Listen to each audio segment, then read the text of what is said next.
The Pacific Northwest rain hammered against the windows of the Hayes family estate, each drop a reminder of Madison's current predicament. She sat in her father's study, hands trembling as she faced Richard Hayes across his mahogany desk. The man who had once looked at her with pride now regarded her with barely concealed disgust. Madison Hayes had always been the perfect daughter. At 26, she had maintained her family's reputation with grace, volunteering at the local PAC shelter, organizing charity events, and representing the Hayes name with dignity. Her dark auburn hair and gentle green eyes had attracted many suitors, but she had waited for the right one. She had believed in true mates, in destiny, in love. How naive she had been. 8 months ago, during the annual PAC summit at the Thornfield estate, everything had changed. The summit brought together the most powerful wolf packs in the Pacific Northwest, a 3-day gathering of politics, alliances, and carefully orchestrated social events. Madison had attended with her family, her stepmother Diane and stepsister Vanessa always hovering nearby with their saccharine smiles and venomous intentions. The evening had been filled with music and celebration. Madison remembered accepting a glass of wine from Vanessa, then another. The world had grown warm and hazy, the edges of reality softening into something dreamlike. She had felt strange, disconnected from her own body, her wolf instincts dulled by something that wasn't just alcohol.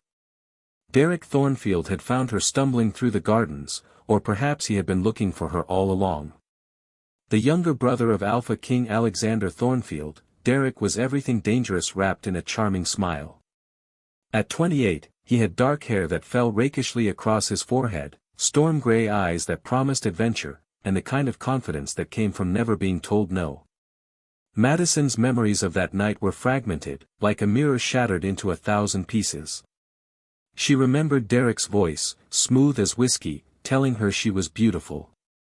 She remembered his hands guiding her to one of the estate's guest cottages. She remembered feeling like she was floating, like nothing was quite real, like the moon itself had cast a spell over her senses. When she woke the next morning, Derek was gone. No note, no explanation, just rumpled sheets and the devastating realization of what had happened. Madison had gathered her clothes with shaking hands, her wolf whimpering inside her mind, and fled before anyone could see her. She spent the remainder of the summit avoiding everyone, especially Derek, who seemed to have already forgotten she existed. For weeks, she tried to convince herself it had been a mistake, a moment of weakness she could bury and forget. Then came the morning sickness. Then came the test. Then came the undeniable truth that she was carrying Derek Thornfield's child. Madison had tried to contact Derek through every channel available. She called his private number, sent messages through PAC connections, even attempted to reach him through his brother's office. Every attempt was met with silence or, worse, deflection. Derek Thornfield was a playboy, always traveling, always surrounded by beautiful women, always unavailable. He didn't want to be found, and he certainly didn't want to deal with consequences. 3 months into her pregnancy, Madison finally received a response. Not from Derek himself, but from his personal assistant. The message was brief and brutal: Mr. Thornfield is not interested in pursuing any relationship at this time. He suggests you handle your personal matters privately. Any further attempts at contact will be considered harassment. The words had gutted her. Madison had never wanted Derek's money or his name. She had simply wanted him to know, to care, to be responsible for the life they had created. But Derek Thornfield had made his choice, and Madison was left to face the consequences alone. Telling her family had been the hardest moment of her life. Richard Hayes, a respected businessman and PAC elder, had built his reputation on honor and tradition. When Madison confessed her pregnancy, something had broken in his eyes. The disappointment was crushing, far worse than any anger could have been. Diane had been quick to capitalize on the situation, her false sympathy thinly veiling her satisfaction. Vanessa had barely hidden her delight, finally having something real to hold over her perfect stepsister. Now, sitting in her father's study with rain pouring outside, Madison faced her new reality. Her father had been trying to find someone, anyone, who would marry his ruined daughter. Every potential match had fallen through. No respectable wolf would take a woman pregnant with another man's child, especially when that man was Derek Thornfield, known for his conquests and his indifference. Richard Hayes leaned back in his chair, the leather creaking under his weight. His salt and pepper hair seemed grayer than it had been months ago, the lines around his eyes deeper. Madison had done this to him, had tarnished the family name he had spent a lifetime building. "There's one more option," Richard said finally, his voice heavy with resignation. "The Alpha King is hosting a gathering tomorrow night. Every eligible woman in the territory has been invited." Madison's stomach twisted. "Father, I can't. Everyone will know. Everyone will stare." "You will attend," Richard said, his tone leaving no room for argument. "You will hold your head high, and you will represent this family with whatever dignity you have left." "No one will want me," Madison whispered, her hand instinctively moving to her swollen belly. "Why put myself through that humiliation?" Richard stood, moving to the window to watch the rain. "Because giving up is not an option, Madison. Because you made your choices, and now you must face them with courage." The words stung because they were true. Madison had made choices, even if those choices had been made under the influence of something she hadn't asked for, even if Derek had taken advantage of her vulnerability. The world wouldn't care about those details. The world would see only a fallen woman carrying a bastard child. That night, Madison lay in bed with her hands on her belly, feeling the baby move inside her. This child was innocent in all of this, deserving of love and protection regardless of how they had been conceived. Derek Thornfield might not want them, but Madison would fight for her baby with everything she had. She didn't know that tomorrow night would change everything. She didn't know that the Alpha King himself would offer her a lifeline she never expected. She didn't know that Alexander Thornfield had been watching, had been aware of his brother's cruelty, and had been waiting for the right moment to intervene. All Madison knew was that she was alone, disgraced, and terrified of what the future held. The rain continued to fall, washing the world clean while Madison's tears fell silently onto her pillow, mourning the life she had lost and fearing the uncertain future that awaited her. Tomorrow would bring the gathering at the Thornfield estate. Tomorrow would bring stares and whispers and judgment. Tomorrow would bring the Alpha King's piercing blue eyes and a proposal that would turn Madison's world upside down once more.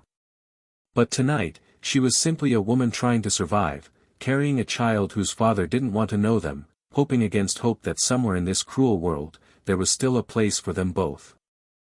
The Thornfield estate sprawled across 50 acres of pristine Pacific Northwest wilderness, a masterpiece of modern architecture blended seamlessly with nature.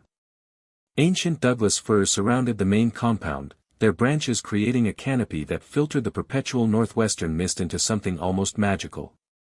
Madison had been here before, 8 months ago, when her life had been irrevocably changed. Returning felt like walking into a nightmare she couldn't escape. The gathering was held in the Grand Ballroom, a stunning space with floor-to-ceiling windows overlooking the forest. Crystal chandeliers cast warm light across marble floors, and elegantly dressed guests mingled with champagne flutes in hand. Madison stood near the entrance with her father, feeling every eye turn toward her pregnant form. The ivory dress she wore was beautiful, carefully chosen to accommodate her 8-month belly, but it couldn't hide her condition. Nothing could. Vanessa had dressed to kill, wearing a crimson gown that hugged every curve. She had made it clear during the car ride that this was her night, her opportunity to catch the Alpha King's attention. Diane had spent the entire journey coaching her daughter on how to approach Alexander Thornfield, how to smile, how to speak, how to become irresistible. Madison wanted nothing more than to disappear. The whispers started immediately. Women clustered in groups, their voices low but their intentions clear. They spoke of her shame, her fall from grace, the mystery of who had fathered her child. Some assumed she had been reckless with multiple men. Others, those who paid closer attention to pack politics, suspected Derek Thornfield but would never dare speak his name aloud. After all, the Alpha King's brother was untouchable, his reputation protected by power and privilege. Richard Hayes guided Madison to a table in the corner, far from the main festivities. It was a position that screamed insignificance, and everyone noticed. Madison sat carefully, her hands folding over her belly as she tried to make herself invisible. This was a mistake. She should never have come. Across the ballroom, Alexander Thornfield held court like the king he was. At 35, the Alpha King commanded respect without effort. He stood 6'4", with dark hair kept short and professional, striking blue eyes that missed nothing, and the kind of presence that made even the most confident wolves hesitate before approaching. He wore a tailored black suit that emphasized his powerful build, every inch the leader of the Pacific Northwest's most dominant pack. Cole Stevens, his beta and closest friend since childhood, stood beside him. Cole was nearly as tall as Alexander, with sandy blonde hair and an easy smile that contrasted sharply with the Alpha King's more reserved demeanor. They had grown up together, trained together, and Cole was one of the few people Alexander trusted completely. "Another parade of potential queens," Cole murmured, watching as yet another young woman approached with her parents in tow. "You must be thrilled." Alexander's jaw tightened. "I didn't authorize this gathering." "No, but the pack elders did." "They're getting impatient, Alex. You're 35 and unmated. They want stability, heirs, the whole traditional package." "What they want is control," Alexander replied, his voice low enough that only Cole could hear. "A queen they can manipulate, a mate who will bend to their politics." He had been resisting their pressure for years, waiting for something real, something genuine. Alexander had seen too many loveless matings, too many relationships built on power rather than partnership. He refused to settle for anything less than what he believed his parents had shared before their deaths. His gaze swept the ballroom, cataloging the faces, the postures, the desperate ambition radiating from every unmarried woman present. That's when he saw her. Madison Hayes sat alone at a corner table, her hands resting protectively over her pregnant belly. She wasn't trying to catch his attention, wasn't smiling or preening or positioning herself strategically. She looked lost, vulnerable, and utterly defeated. Something about her stillness in the midst of all this chaos caught Alexander's attention and held it. "Who is that?" he asked Cole, nodding subtly in Madison's direction. Cole followed his gaze and his expression shifted. "That's Madison Hayes. Richard Hayes' daughter." "The one who's pregnant," Alexander stated rather than asked. 8 months along from what I hear. No one knows who the father is, or rather, no one will say. Cole paused, then added quietly, "There are rumors, Alex." Alexander turned to look at his friend. "What kind of rumors?" "The kind that involve your brother." Everything inside Alexander went cold and still. "Explain." Cole shifted uncomfortably. "I wasn't going to bring it up, but since you're asking. Some people remember seeing Derek with her at the last summit. The timing matches her pregnancy. And Derek's been particularly careful to stay away from anything involving the Hayes family since then." Alexander's hands clenched into fists. He had suspected his brother of many things over the years, of being reckless and selfish and cruel, but this was a new low even for Derek. If Derek had seduced and abandoned this woman, if he had left her to face the consequences alone. "Where is Derek now?" Alexander asked, his voice dangerously calm. "Europe, last I heard. He's been traveling for months, showing no signs of coming back." Of course he was. Derek had always been good at running from his responsibilities, at leaving chaos in his wake while Alexander cleaned up the mess. Their parents had died when Derek was 15, and Alexander, 10 years older, had tried to be both brother and father to him. But Derek had resented every attempt at guidance, had rebelled against every boundary, had grown into a man who took what he wanted without regard for consequences. Alexander watched Madison Hayes lower her head as a group of women walked past her table, their laughter cruel and pointed. He saw her hand move to her belly again, that protective gesture speaking of fierce maternal love despite the circumstances. She was alone in a room full of people, judged and condemned by wolves who had never bothered to know her story. Something shifted in Alexander's chest. He thought of his brother, probably in some European city entertaining another woman, completely unaware or uncaring of the life he had created and abandoned. He thought of the child Madison carried, innocent and deserving of protection. He thought of his own position as Alpha King, the power he held, and how he could use it to do something right in a world that had treated this woman so wrongly. "I need to speak with her," Alexander said suddenly. Cole's eyes widened. "Alex, what are you thinking?" "I'm thinking my brother is a bastard and someone needs to take responsibility." "You can't be serious. You can't just..." But Alexander was already moving, crossing the ballroom with purposeful strides that made people instinctively step out of his way. Conversation stuttered and stopped as wolves realized where the Alpha King was headed. By the time Alexander reached Madison's table, the entire room had fallen silent. Madison looked up in surprise as a shadow fell across her table. Her green eyes widened when she realized who stood before her. "Miss Hayes," Alexander said, his voice carrying in the sudden quiet. "Would you do me the honor of speaking privately?"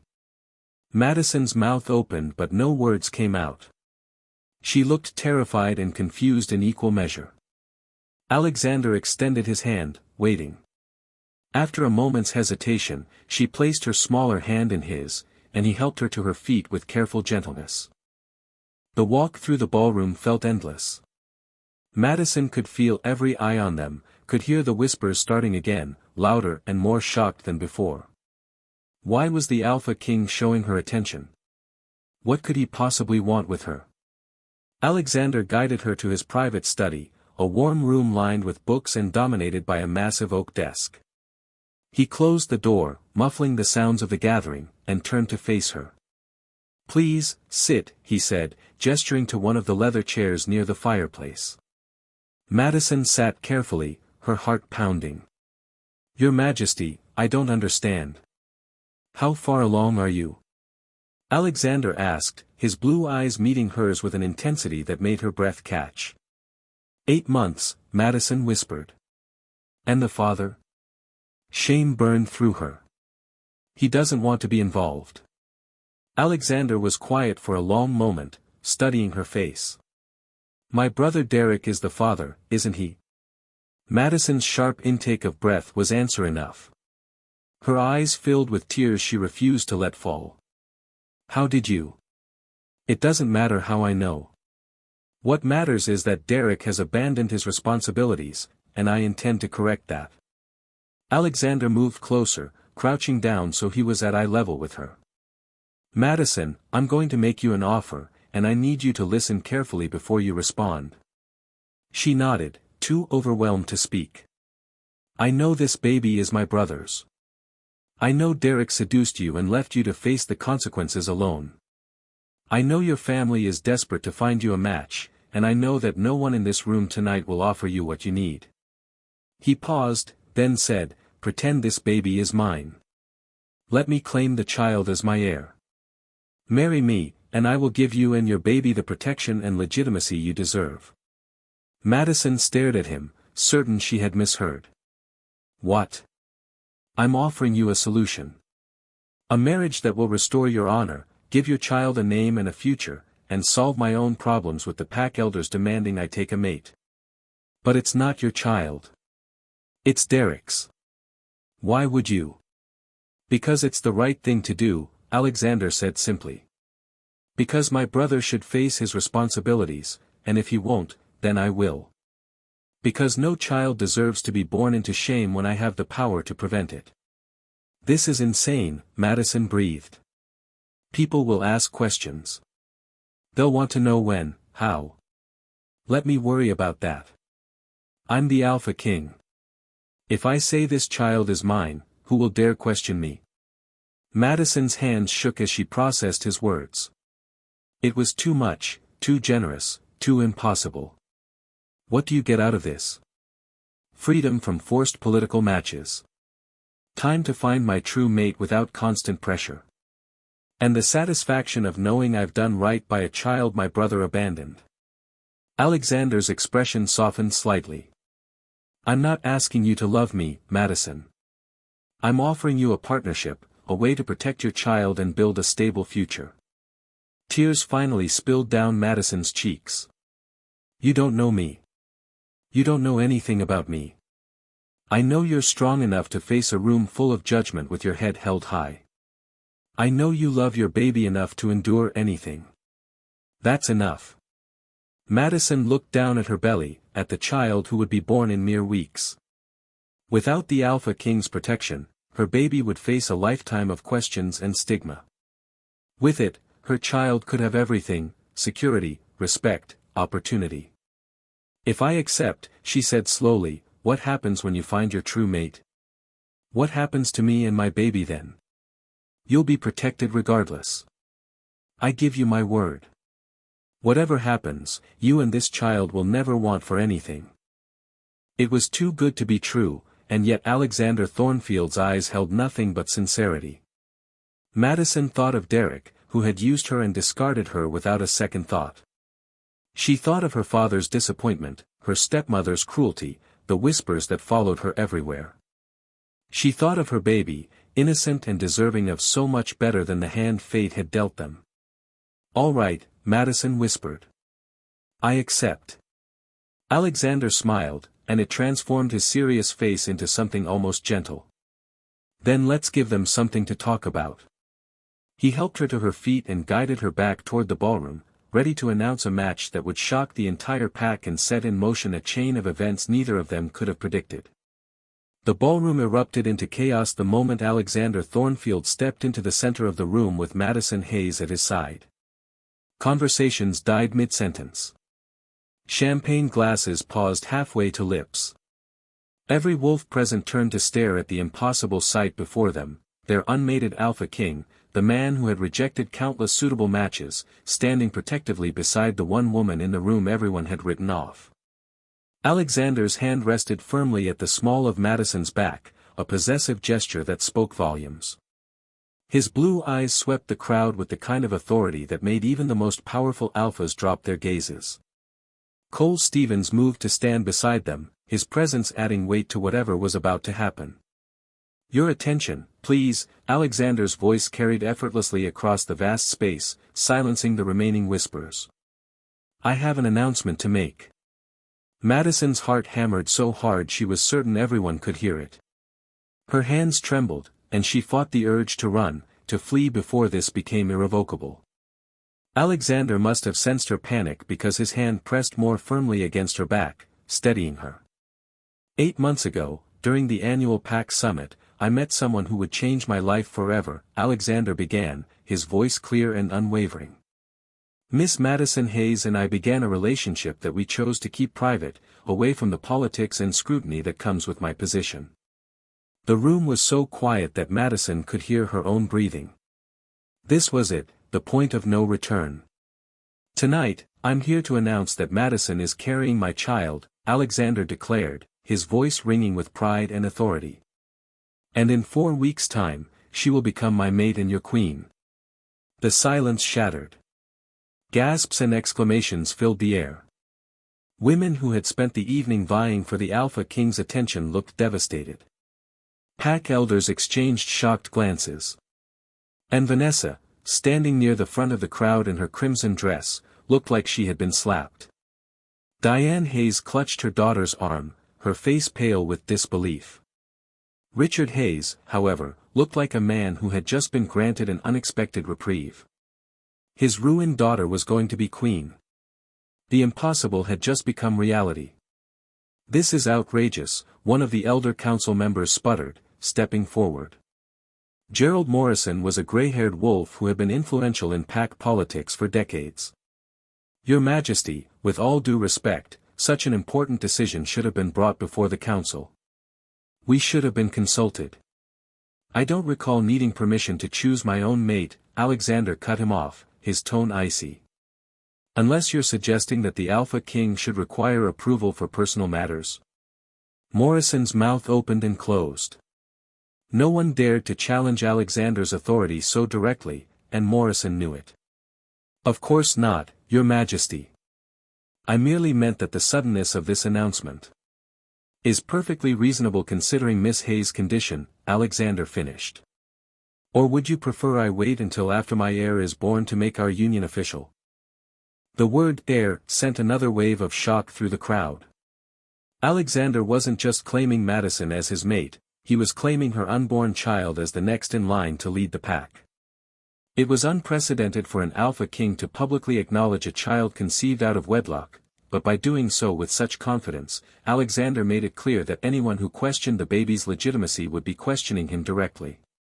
Vanessa pushed through the crowd, her face flushed with anger and humiliation. "This doesn't make sense," she said, her voice shrill. "Madison never mentioned being involved with anyone, let alone you. How do we even know? Are you questioning my word?" Alexander's voice dropped to a dangerous level that made Vanessa flinch.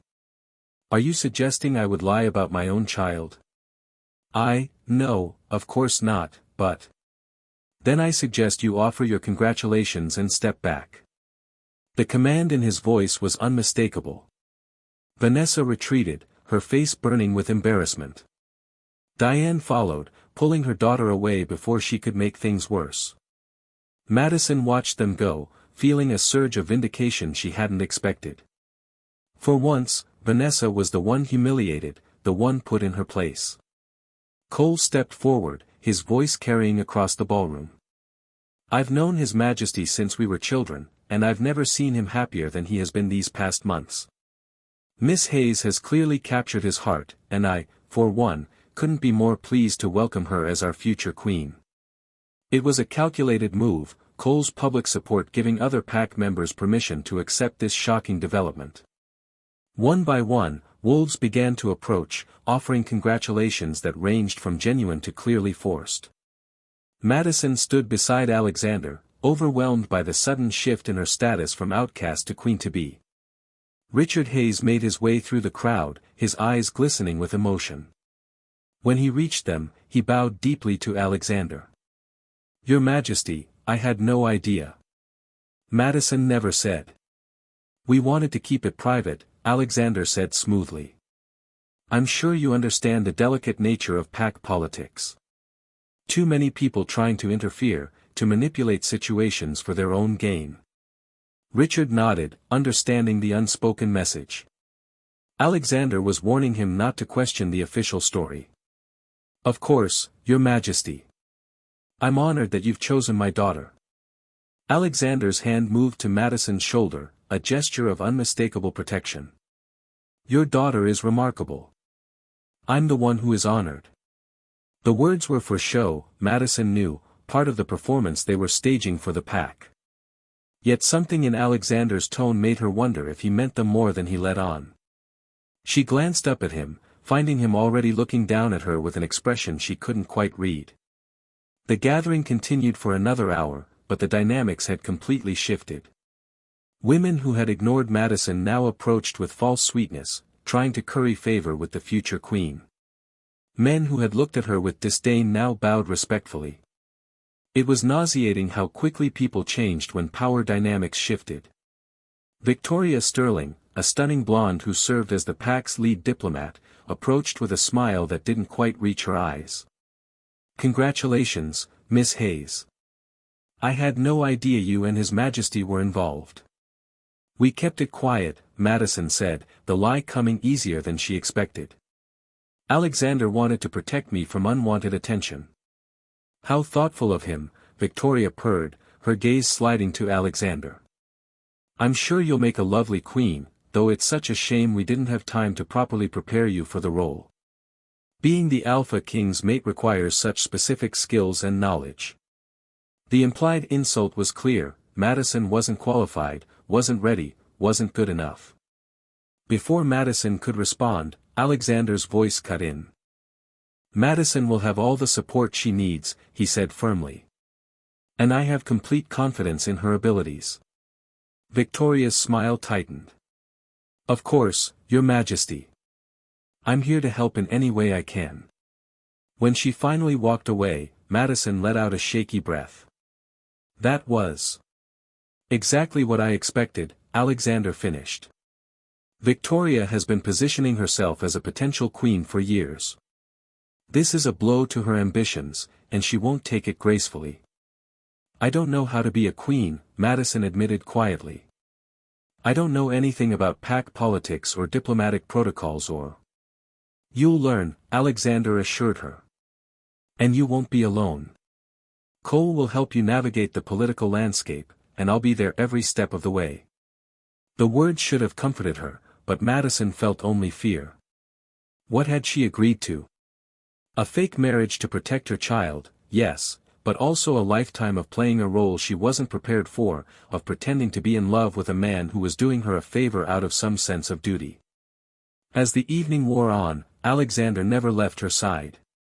He introduced her to key pack members, his hand always on her back or her elbow, a constant reminder that she was under his protection. It was strange how quickly Madison found herself relying on his presence, how his quiet strength made her feel safer than she had in months. When they finally left the gathering, Alexander guided her to his car personally. I'll take you home, he said. We have much to discuss, and I'd prefer to do it in private. Madison nodded, sliding into the passenger seat of his sleek black Mercedes. The ride through the dark, tree-lined roads of Washington was quiet, both of them processing the enormity of what had just happened. Are you all right? Alexander asked finally, his eyes on the road. I don't know, Madison answered honestly. This all feels surreal. A few hours ago, I was the woman no one wanted. Now I'm going to be your queen. You were always worthy of respect, Alexander said. Tonight simply made everyone else realize it. Madison looked at him, at his strong profile illuminated by the dashboard lights. Why are you really doing this? And don't say it's just because it's the right thing to do. There has to be more. Alexander was quiet for a long moment. My brother has always taken what he wants without considering the consequences. He's hurt people, destroyed reputations, left chaos in his wake. And I've always been the one to clean up his messes. He glanced at her. But this time, it's not just about Derek. It's about you and your baby deserving better than what fate has given you. It's about using my power to actually help someone instead of just maintaining political balance. What happens when Derek finds out? Madison asked, the question that had been haunting her since she accepted Alexander's proposal. He'll have to deal with it, Alexander said firmly. Derek gave up any claim to this child when he abandoned you. As far as the world is concerned, this baby is mine, and I will protect them as fiercely as any biological father would. Madison's hand moved to her belly, feeling the baby kick. Thank you, she whispered. For giving my baby a chance at a real life. Our baby, Alexander corrected gently. From this moment forward, this child is ours. The word settled over Madison like a warm blanket. For the first time in 8 months, she felt something other than fear about the future. She felt hope. Maybe, just maybe, everything would be all right. Neither of them noticed the car following at a distance, or the person inside making phone calls to Europe, where Derek Thornfield was about to receive some very interesting news about his brother's sudden engagement to a pregnant woman. The wheels were already in motion, and complications neither Madison nor Alexander had anticipated were speeding toward them like a storm gathering on the horizon. Madison moved into the Thornfield estate 3 days after the announcement. The transition happened so quickly it left her head spinning. One morning she woke in her childhood bedroom, disgraced and desperate, and by afternoon she was being escorted into a sprawling suite that would serve as her private quarters until the wedding. The suite was beautiful, all floor-to-ceiling windows overlooking the forest, a massive bedroom with a 4-poster bed, a sitting room with a fireplace, and a bathroom that looked like something from a luxury spa. Staff members appeared seemingly out of nowhere to help her settle in, unpacking clothes she didn't remember agreeing to purchase, arranging flowers in crystal vases, ensuring she had everything she could possibly need. It was overwhelming. Alexander had been called away on urgent pack business the morning after the announcement, traveling to the Olympic Peninsula to mediate a territorial dispute. He had apologized for leaving so quickly, promising to return within a few days, but Madison almost felt relieved by his absence. It gave her time to process everything without the intensity of his presence.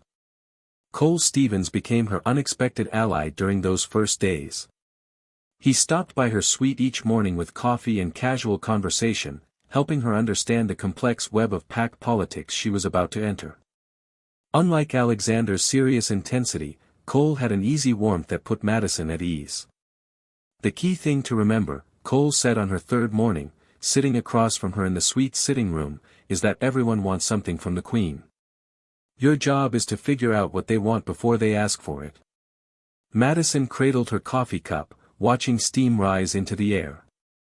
That sounds exhausting. It can be, Cole admitted. But Alexander will help you navigate it. He's better at this political game than anyone I know.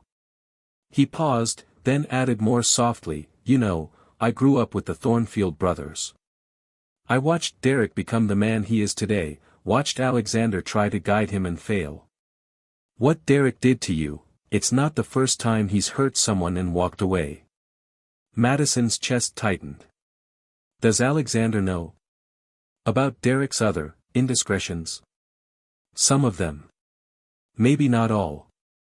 Derek's good at hiding his trail. Cole's expression darkened. When Alexander told me his plan to claim your baby, I'll admit I thought he was being reckless. But then I saw the way he looked at you at that gathering, and I realized something. What? Madison asked, her heart beating faster. That maybe this arrangement isn't as simple as either of you think it is. Before Madison could respond, a knock at the door interrupted them. A young woman entered, carrying a garment bag and wearing a professional smile. Miss Hayes, I'm Catherine from the bridal boutique. His Majesty arranged for me to help you with your wedding gown selection. Madison's stomach dropped. The wedding. In less than 4 weeks, she would be standing before the pack, promising herself to a man she barely knew, all to maintain an elaborate lie. The weight of it threatened to crush her. Cole must have seen her panic because he stood quickly. I'll leave you to it. Catherine's the best in the business. You're in good hands. After he left, Madison spent 2 hours trying on wedding gowns, each more beautiful than the last. Catherine chatted easily about design and fabrics, carefully avoiding any mention of Madison's pregnancy, though every dress was expertly cut to accommodate her growing belly. This one, Catherine said, pulling out a dress that made Madison's breath catch.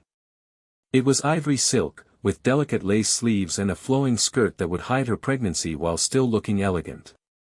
The neckline was modest but beautiful, and tiny pearls were sewn into the bodice. I think this is the one. Madison looked at herself in the mirror and for a moment, she could almost believe this was real. That she was a woman in love, preparing to marry her chosen mate, carrying their child with joy rather than shame. The fantasy was dangerous, and she forced herself to remember the truth. This wasn't real. Alexander was doing her a favor. When this arrangement ended, she would need to be prepared to walk away. That evening, Alexander returned unexpectedly. Madison was in the garden, walking slowly among the roses in the fading light, when she heard his voice behind her. They tell me you found a dress. She turned to find him standing a few feet away, still wearing the dark suit he must have traveled in. He looked tired, lines of stress visible around his eyes, but his gaze softened when it landed on her. Catherine was very helpful, Madison said, suddenly self-conscious. I hope it wasn't too expensive. I know this whole thing is costing you. Money isn't a concern, Alexander interrupted gently. He moved closer, his eyes searching her face. How are you really doing? I know this transition has been abrupt. I'm adjusting, Madison said honestly. Everyone has been kind, but it's all so different from what I'm used to. Alexander gestured to a nearby bench. Walk with me. They strolled through the gardens as the sun set, painting the sky in shades of orange and pink. Alexander kept a respectful distance, but Madison found herself very aware of his presence beside her. I wanted to talk to you about the wedding, Alexander said. I know we're doing this quickly, and I want to make sure you're comfortable with the arrangements. I'll be 8.5 months pregnant, Madison said with a small laugh. Comfortable isn't really an option at this point. Alexander smiled, the expression transforming his usually serious face. Fair point. But I want you to know that we can keep the ceremony small if you prefer. Just pack elders and family, nothing elaborate. Won't people expect something more grand? A royal wedding with hundreds of guests. Let them expect what they want. This day is about you and me, not politics. He paused, then added, and about giving legitimacy to our child. Everything else is secondary. The word "our" sent a flutter through Madison's chest. Alexander had been so consistent in claiming the baby as his own that sometimes she almost forgot the truth. Almost. Have you heard from Derek? She asked suddenly, the question bursting out before she could stop it. Alexander's expression hardened. No. And I don't expect to. Derek rarely pays attention to pack affairs unless they directly affect him. He looked at her intently. Does it bother you? That he might never know? Madison considered the question carefully. I thought it would. When I first found out I was pregnant, all I wanted was for Derek to acknowledge what happened, to take some responsibility. But now. She placed her hand on her belly. Now I think this baby deserves better than a father who would abandon them. At least this way, my child will have someone who chose to be their parent. Our child, Alexander corrected again, his voice firm. I meant what I said, Madison. This baby is mine in every way that matters. They reached a small clearing where a stone fountain bubbled peacefully. Alexander sat on its edge, looking up at her with an expression she couldn't quite decipher. There's something I need to tell you, he said. Something about why I really did this. Madison's heart raced. What is it? When I was 25, I met someone. A woman from another pack. We believed we were true mates, destined to be together. His voice was distant, remembering. The pack elders opposed the match. She wasn't from a powerful enough family, didn't have the right bloodlines. They did everything they could to sabotage our relationship. What happened? Madison asked softly. She couldn't handle the pressure. The constant scrutiny, the political games, the way people treated her like she wasn't good enough. Alexander's jaw tightened. She left. Told me she loved me but couldn't live in my world. That was 10 years ago, and I haven't seen her since. I'm sorry, Madison said, understanding dawning. Is that why you've resisted taking a mate? You're still. No, Alexander interrupted. I'm not still in love with her. What I am is determined not to let the pack elders control my personal life ever again. When I saw you at that gathering, alone and judged by people who knew nothing about your situation, it reminded me of what happened to her. And I realized I had the power to do something about it. Madison sat beside him on the fountain's edge. So this is about defying the elders? Partly. But it's also about doing what's right. My brother created a life and walked away from it. Someone needed to step up, and I have the power to make a real difference for you and your baby. Why wouldn't I use it? Because it's tying you to someone you don't love, Madison said quietly. Because someday you might meet your true mate, and what then? Alexander looked at her for a long moment. Then we'll face that situation when it comes. But right now, in this moment, this feels right. Does it feel right to you? Madison thought about her alternatives, raising a child alone, facing constant judgment, struggling financially and socially, explaining to her son or daughter why their father didn't want them. Compared to that, this arrangement with Alexander felt like a miracle. Yes, she admitted. It feels right. Terrifying, but right. Alexander's hand moved to cover hers where it rested on her belly. The touch was warm, gentle, and entirely unexpected. The baby's kicking, he said with something like wonder in his voice. Constantly, Madison laughed. Especially at night. They sat there in the fading light, Alexander's hand on her belly, feeling the life moving inside her. It was intimate in a way Madison hadn't anticipated, and she found herself leaning slightly into him, drawn by his solid presence.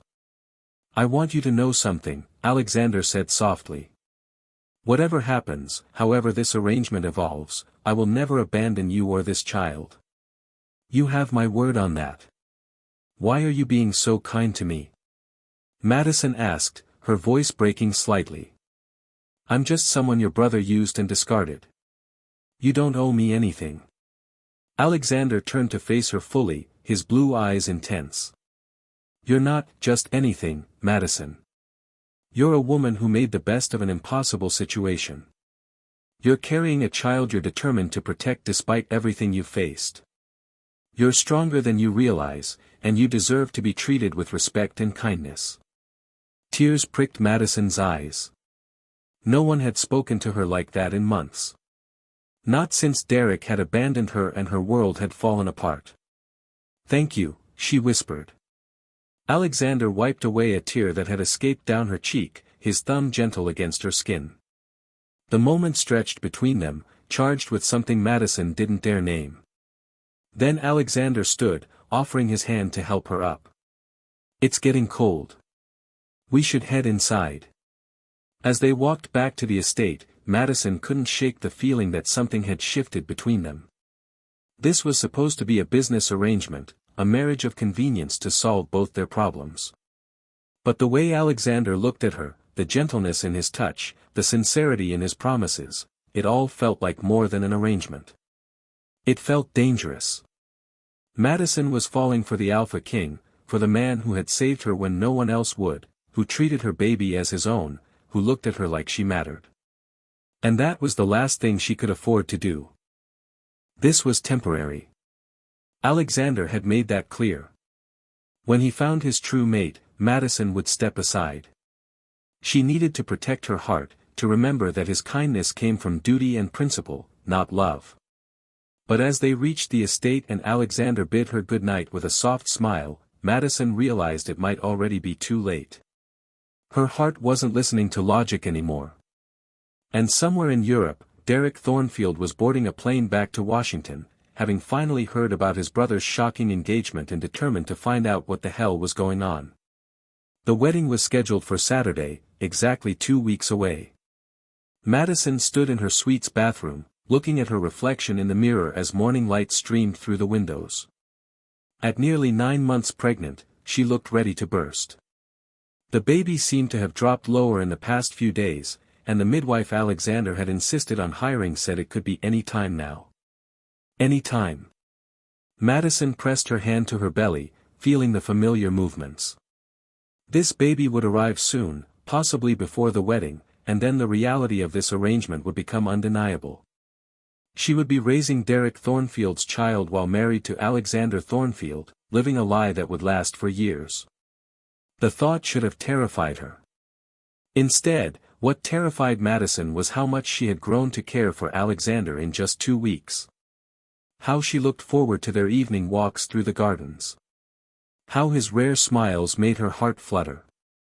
How she felt safest when he was near. This wasn't part of the plan. A knock at her door pulled her from her thoughts. "Come in," she called, expecting one of the staff. Instead, Alexander entered, carrying a breakfast tray. He looked comfortable in dark jeans and a simple navy sweater, his hair slightly mussed as if he'd been running his hands through it. The casual look made him seem more approachable, less like the intimidating Alpha King and more like just a man. "I thought you might appreciate breakfast in your room this morning," he said, setting the tray on the small table by the window. "You looked tired at dinner last night." Madison felt warmth spread through her chest at the gesture. "You didn't have to do that." "I wanted to." Alexander pulled out a chair for her. "Besides, I've been meaning to talk to you about something." Madison sat carefully, her body protesting the movement. "Everything hurt these days." "That sounds ominous." Alexander sat across from her, his expression serious. "Derek is back in Washington." The words hit Madison like a physical blow. "What? When?" "He flew in 2 days ago. Cole's been keeping tabs on him." Alexander's jaw tightened. He's been asking questions about my sudden engagement, about you. Madison's hand started to shake. Does he know? About the baby being his? I don't think so. Not yet. But Derek isn't stupid, Madison. If he sees you, if he does the math on your pregnancy timeline. Alexander reached across the table, covering her trembling hand with his. I won't let him hurt you again. I promise. What if he figures it out? What if he tells everyone the truth? Panic was rising in Madison's throat. The wedding, the baby, everything we've built will remain exactly as it is, Alexander said firmly. Because the truth is what I say it is. I'm the Alpha King, and if I say this baby is mine, then that's the truth as far as the pack is concerned. Derek has no proof otherwise, and even if he suspected, who would believe him over me? Madison wanted to believe him, but fear gnawed at her. Why would he come back now? He's been in Europe for months. Probably because he's curious, maybe suspicious. Derek has always been possessive about anything he considers his territory, even things he's discarded. Alexander's expression darkened. But you're not his, Madison. You never were. You're mine now, and I protect what's mine. The possessiveness in his voice should have alarmed her. Instead, it made her feel cherished, protected. Madison looked down at their joined hands, marveling at how natural it felt. I'm scared, she admitted quietly. I know. But you don't have to face this alone. Alexander squeezed her hand gently. We're in this together, remember? The moment was interrupted by Madison's sudden gasp as pain lanced through her abdomen. Her hand flew to her belly, and Alexander was on his feet instantly. Madison? What's wrong? I don't, another pain hit, stronger this time. Oh God, I think it's happening. Alexander's eyes widened. The baby? Now. I think so, Madison breathed, gripping the edge of the table as another contraction rolled through her. It's too early. The wedding is. Forget the wedding, Alexander said, already moving. He pulled out his phone, speed dialing someone. Get the midwife here now and call Dr. Chen. The baby's coming. He hung up and crouched beside Madison's chair. Can you stand? We need to get you to bed. Madison nodded, letting Alexander help her up. His arm wrapped around her waist, supporting most of her weight as he guided her carefully to the bedroom. The contractions were coming faster now, each one stealing her breath. This isn't how I imagined this happening, Madison said through gritted teeth as Alexander helped her onto the bed. How did you imagine it? He asked, loosening her clothing to make her more comfortable. Not before the wedding. Not with everyone finding out the baby came early. She gripped his hand as another contraction hit. People will talk. They'll do the math and realize that you were already pregnant when I announced our engagement. So what? Alexander stroked her hair back from her sweaty forehead. I never claimed you weren't. We told everyone the baby was conceived 8 months ago, and that's exactly what it looks like. The midwife arrived within minutes, a calm woman in her 50s named Ruth. She examined Madison quickly, then looked up with an encouraging smile. You're about 6 centimeters dilated, honey. This baby wants to meet you today.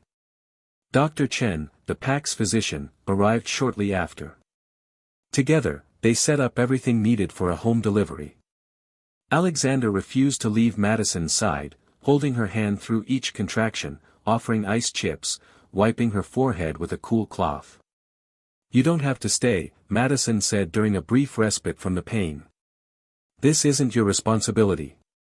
Alexander looked at her with an intensity that made her breath catch. Yes, it is. This baby is mine, remember? I'm not going anywhere.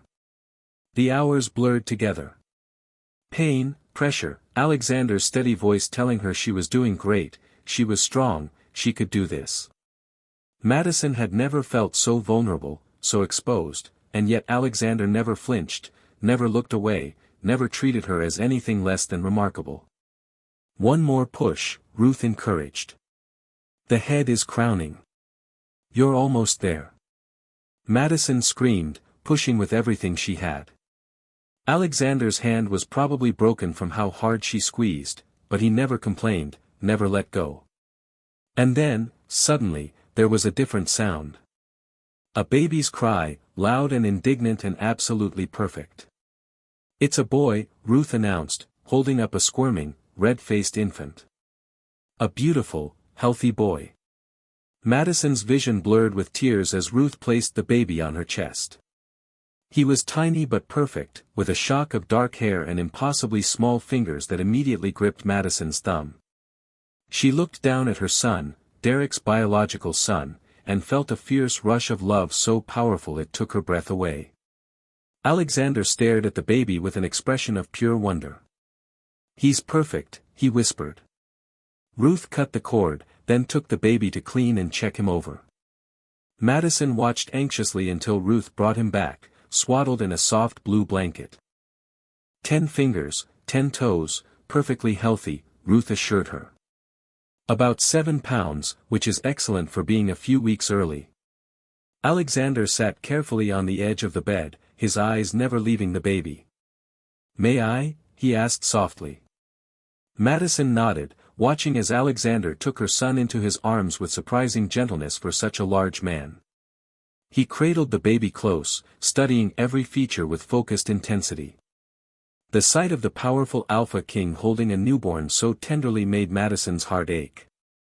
"Hello, little one," Alexander murmured. "I'm your father." The words should have been a lie.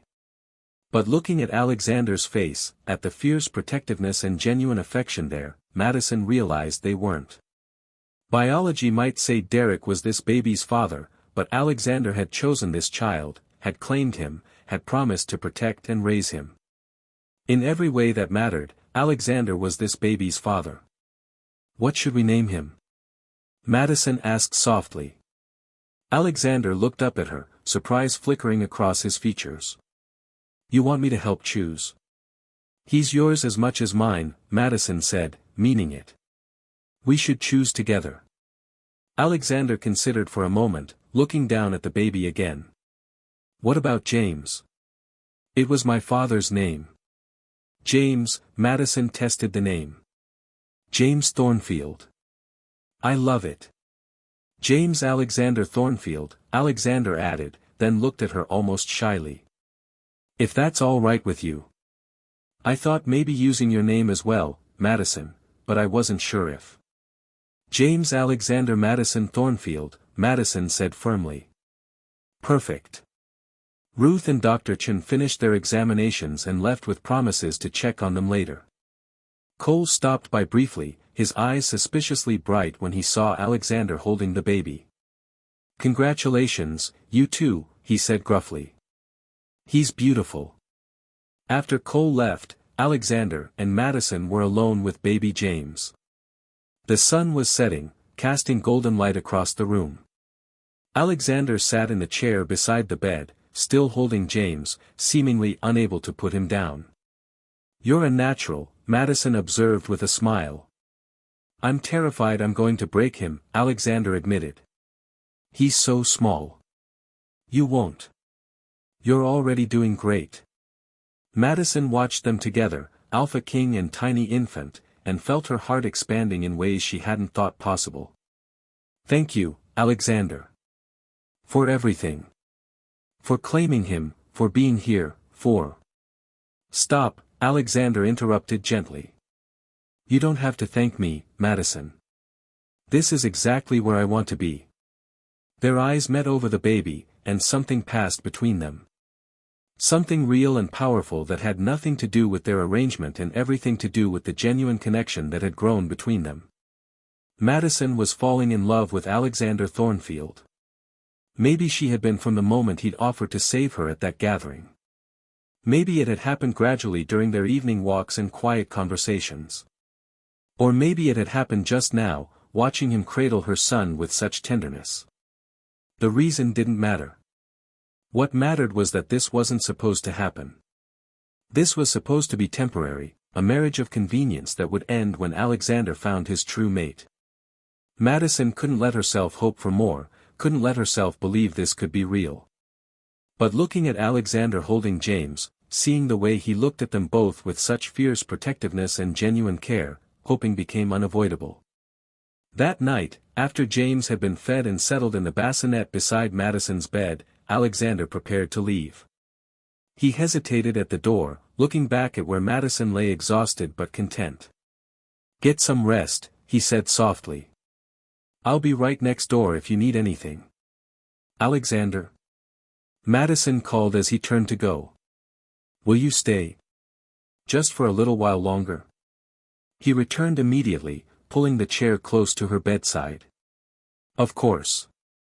Madison reached for his hand, and he took it without hesitation. "I know this isn't what you signed up for," she said quietly. "A wife and baby you never planned on having. I know this is just an arrangement, but—" "Madison," Alexander interrupted, his thumb stroking across her knuckles. "Look at me." She met his blue eyes in the dim light. "I don't know what this is between us," he said honestly. "I don't know if it's gratitude or circumstance or something more. But I know that today, watching you bring James into the world, being there for his first cry, his first breath, that was one of the most profound moments of my life. And I know that when I look at him, I don't see my brother's child. I see my son." Tears slipped down Madison's cheeks. "What are we doing, Alexander?" "I don't know," he admitted. "But maybe we don't have to figure it all out right now. Maybe we can just take it one day at a time and see where it leads us." "And what about Derek? What happens when he finds out?" Alexander's expression hardened. "Derek gave up any right to this child the moment he abandoned you. He doesn't get to walk back into your life and destroy what we're building." "What are we building?" Madison asked, her heart in her throat. Alexander leaned forward, pressing a gentle kiss to her forehead. "I don't know yet. But I think it might be something worth fighting for." He stayed until Madison fell asleep, his hand holding hers, watching over his new family. And in that moment, Alexander Thornfield realized something that both terrified and exhilarated him: this arrangement wasn't going to be temporary. He didn't want it to be. He was falling in love with Madison Hayes, and her son was already his in every way that mattered. Derek could show up with all the proof in the world, and it wouldn't change the fundamental truth. James was his son. Madison was his mate. And Alexander would burn the world down before he let anyone take them from him.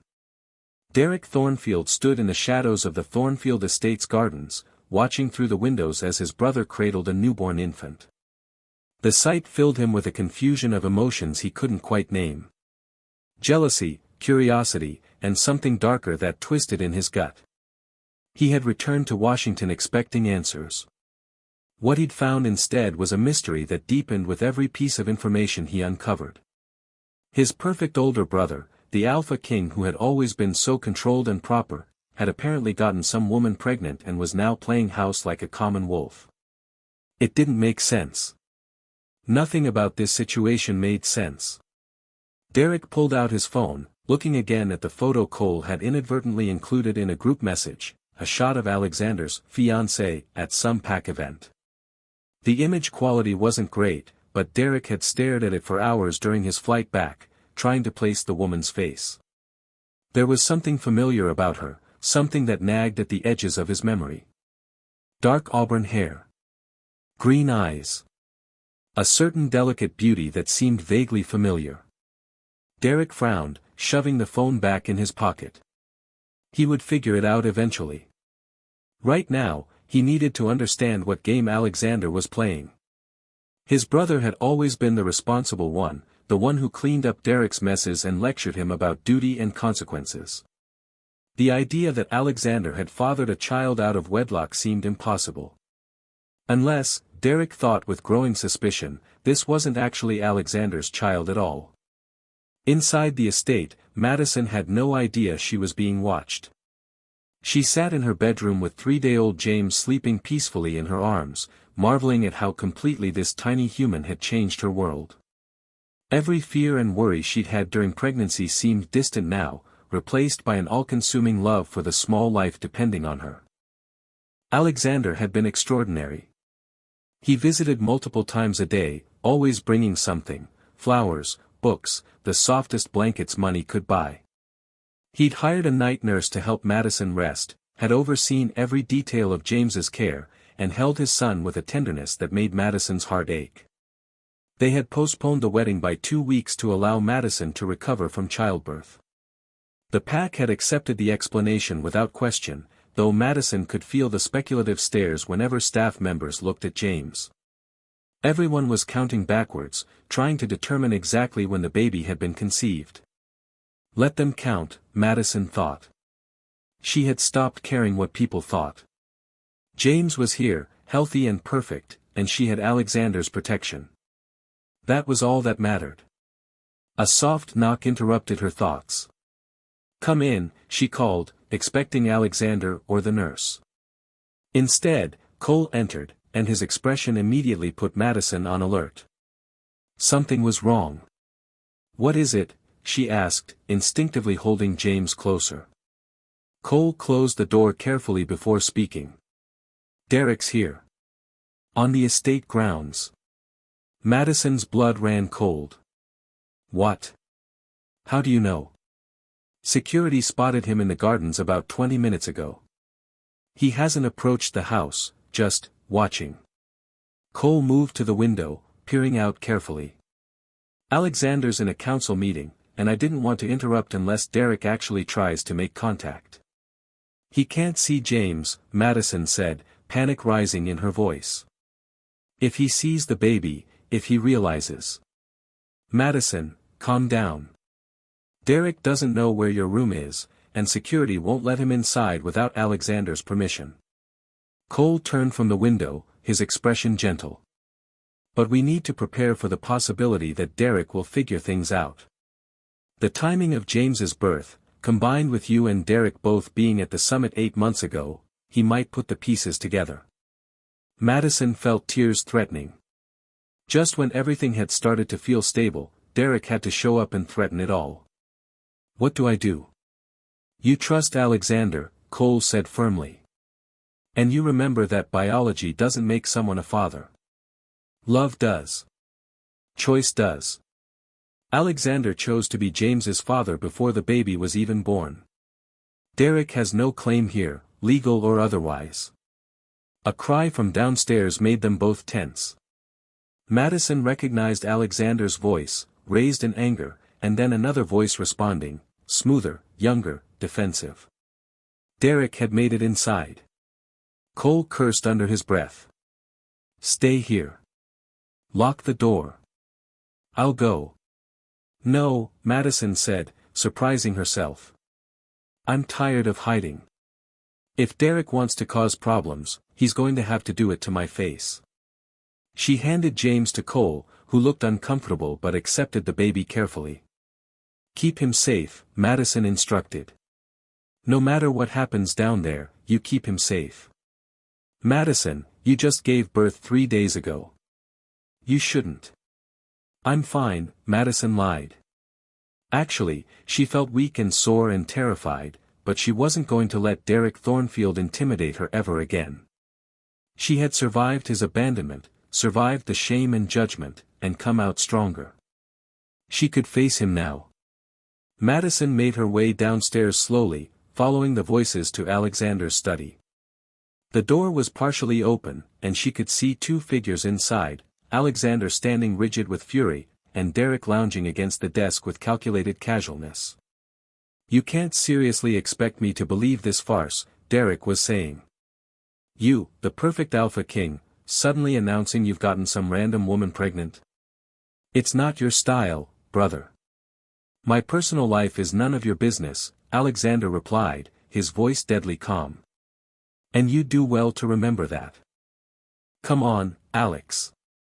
We both know something doesn't add up here." Derek pushed off the desk, moving closer to his brother. "I've been gone for months, and suddenly you're engaged with a baby on the way. Either you've been hiding a secret relationship, which seems unlikely given how everyone monitors your every move, or what? Alexander challenged. Or this woman's baby isn't yours, and you're covering for someone. Derek's eyes glinted with malicious amusement. The question is, why would you do that? What's in it for you? Madison chose that moment to enter. Both men turned, but it was Derek's face that caught her attention. She watched as recognition dawned in his gray eyes, watched as he placed her face, remembered where he'd seen her before. You, Derek said, his voice filled with something between surprise and accusation. You're from the summit. He stopped, his eyes dropping to her still swollen midsection, then back to her face. Oh, this is rich. Derek, Alexander's voice held a warning. Leave.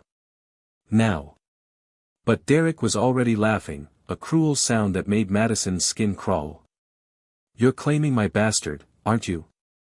My God, Alex, even for you this is absurd. He looked at Madison with disgust. Did you come crying to him when I wouldn't return your calls? Did you convince him to play the noble hero and save you from your shame? You need to leave, Madison said, her voice surprisingly steady despite the fury and fear warring inside her. You have no right to be here, no right to. No right? Derek stepped toward her, and Alexander immediately moved between them. That's my child, isn't it? My DNA, my responsibility. You lost all rights to call that baby yours when you abandoned Madison, Alexander said, his voice like ice. When you refused her calls, when you had your assistant tell her to handle her personal matters privately. You made your choice, Derek. You don't get to change your mind now. Derek's face flushed with anger. I didn't know she was pregnant. If she had just told me. She tried, Madison interjected, finding her courage. I tried every way I could to reach you. You chose not to respond. You chose to treat me like I was nothing. Because you were nothing, Derek shot back. A one-night stand at a pack gathering. Did you really think it meant more than that? The word stung, but Madison had heard worse from herself in the dark hours of night. She lifted her chin. No, I didn't. Which is why I'm grateful your brother has more honor and decency than you'll ever possess. Derek turned back to Alexander. You can't seriously intend to go through with this charade. The pack elders, the council, when they find out the truth. The truth is that James Alexander Madison Thornfield is my son, Alexander said firmly. He has my name, my protection, and my love. That's the only truth that matters. James. Derek repeated, something flickering in his eyes. You named him after, he shook his head. This is insane. You're insane. When the pack finds out. They won't. Because you're not going to tell them. Alexander moved closer to his brother, his posture radiating barely controlled aggression. You're going to leave Washington, Derek. Today. And you're not going to come back. You can't exile me. I'm your brother. I can and I am. You have 2 hours to pack whatever you need and get out of this territory. If you're still here after that, I'll have you arrested for trespassing. Derek laughed bitterly. On what grounds? I haven't broken any laws. Haven't you? Alexander pulled out his phone, pulling up something and showing it to Derek. That's security footage from the night of the summit. You taking Madison to the guest cottage. Footage that also shows you accepting money from someone to make sure her wine was enhanced with certain herbs. Madison's gasp echoed in the room. Derek had been paid. Someone had paid him to seduce her. Derek's face went pale. That's, you can't prove. I can prove everything, Alexander said coldly. And if you don't leave quietly, I'll make sure this footage and everything else I've discovered about your activities gets reviewed by the Pack Council. Do you really want them to know about your gambling debts? Your shady business deals? The other women you've manipulated and abandoned? The room fell silent. Derek looked between Alexander and Madison, his expression shifting from anger to calculation. Finally, he straightened his shoulders. Fine. I'll go. But this isn't over, Alex. That baby carries Thornfield blood whether you want to admit it's mine or not. Someday, the truth will come out. The truth is already out there, Madison said quietly. Your brother is James's father. You're just a man who made a terrible choice and now has to live with the consequences. Derek's jaw tightened.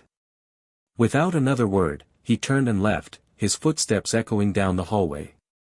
Alexander waited until they heard the front door slam before turning to Madison. Are you all right? Madison shook her head, tears finally spilling over. He was paid. Someone paid him to, she couldn't finish the sentence. Alexander pulled her into his arms, careful of her still healing body. I've been investigating since the night of our announcement. The footage showed Derek receiving payment from someone, I haven't identified who yet, but I will. Someone wanted you compromised, wanted you ruined. Vanessa, Madison breathed. Or Diane. They've always hated me. I'll find proof, Alexander promised. And when I do, they'll pay for what they did to you. Madison pulled back to look at him.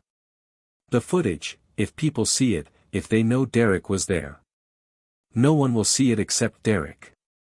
I needed leverage to make him leave, but I won't expose you like that. Your privacy, your dignity, they matter more than revenge. He's right, though, Madison said, her voice breaking. Someday people will figure it out. James will grow up, and maybe he'll look like Derek, or someone will do the genetic math, or... Then we'll handle it together, Alexander said firmly. Madison, look at me. He waited until her green eyes met his blue ones. I don't care what Derek says. I don't care what anyone says. James is my son. You are going to be my wife. That's the truth, and I will defend it against anyone who questions it. Why? Madison asked desperately. Why are you doing all this? You could have any woman you want, could have children of your own someday. Why are you tying yourself to me and my mess? Alexander cupped her face in his hands, his thumbs wiping away her tears. Because somewhere along the way, this stopped being about duty or revenge on Derek or proving something to the pack elders. His voice softened. This became about you, Madison. About the way you make me laugh during our evening walks. About how strong you are despite everything you've faced. About watching you love our son with such fierce devotion that it takes my breath away. Alexander. I'm falling in love with you, he said, the words hanging in the air between them. Maybe I've been falling since that first night, when you looked so lost in that ballroom and I realized I could do something to help you. Or maybe it happened slowly, over conversations and shared moments. But it's happening, Madison, and I don't want to fight it anymore. Madison's heart felt like it might burst. I'm falling in love with you too, she admitted. And it terrifies me because this was supposed to be temporary, and I don't know how to protect myself if... He kissed her. Gently at first, then deeper as Madison melted into him. It was their first real kiss, the first one that wasn't for show or political necessity. It was real and terrifying and absolutely perfect. When they finally parted, both breathing hard, Alexander rested his forehead against hers. Marry me, he said. Not because of the arrangement, not because of James, but because I want you as my mate. My true mate. My partner in everything. We barely know each other, Madison protested weakly. Then we'll spend the rest of our lives getting to know each other better. Alexander smiled. Say yes, Madison. She should have been cautious. Should have protected her heart. Should have remembered all the reasons this was complicated and messy and potentially disastrous. Instead, Madison said, yes. And for the first time since that terrible night 8 months ago, she felt like her life was finally moving in the right direction. Upstairs, Cole stood in Madison's room with baby James sleeping peacefully in his arms, completely unaware that his parents had just changed the entire trajectory of their future together. The morning of the wedding dawned clear and bright, rare sunshine breaking through the usual Pacific Northwest clouds. Madison stood in her suite, looking at herself in the floor-length mirror while the stylist made final adjustments to her hair. The ivory silk gown fit perfectly, elegant and modest while accommodating her post-pregnancy body. She looked like a bride. She felt like a woman on the verge of either the best or worst decision of her life.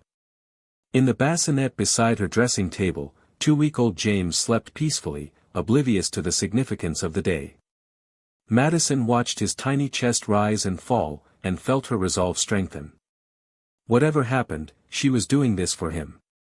And, she admitted to herself, for the man she had fallen impossibly in love with.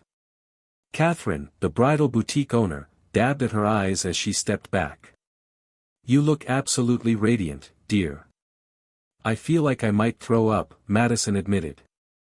"That's perfectly normal," Catherine assured her with a laugh. "Every bride feels that way."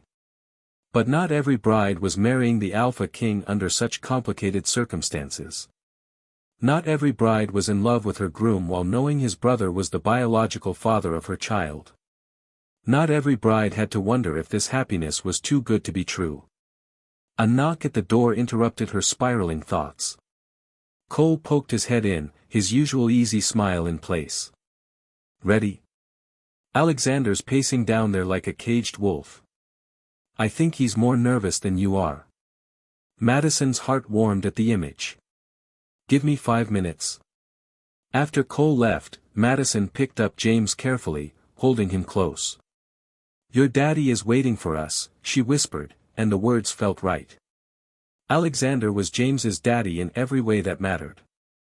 "Are you ready to see me marry him?" James made a small sound that Madison chose to interpret as agreement. The wedding was being held in the estate's gardens, a small intimate gathering of maybe 50 people, pack elders, close family, and trusted friends. Alexander had insisted on keeping it simple, refusing to turn their wedding into a political spectacle despite the pack elders' protests. As Madison walked down the makeshift aisle with her father, she saw Alexander waiting for her under an arch woven with white roses and greenery. He wore a tailored black suit that emphasized his powerful build, but it was his expression that made her breath catch. He looked at her like she was the most precious thing in the world, like he couldn't believe his luck that she was walking toward him. Richard Hayes squeezed her arm gently before placing her hand in Alexander's. "Take care of my daughter," he said quietly. "With my life," Alexander replied, never taking his eyes off Madison.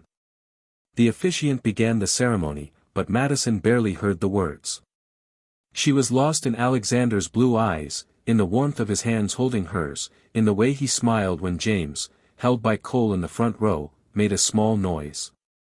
"Do you, Alexander James Thornfield, take Madison Elizabeth Hayes to be your lawfully wedded wife, your mate, your partner in all things?" the officiant asked.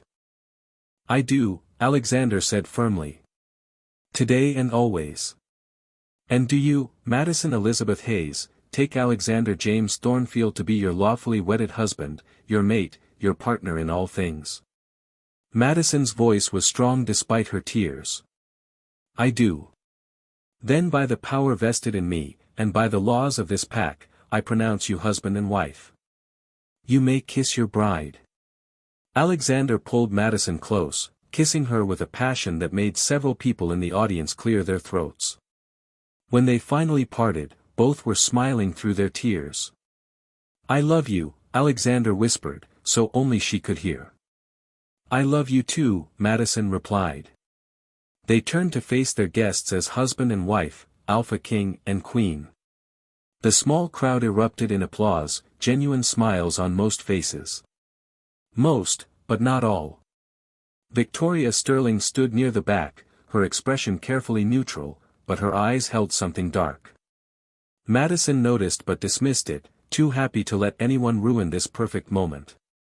The reception was held in the estate's grand ballroom, elegant but not ostentatious. Madison found herself swept up in a whirlwind of congratulations and well wishes.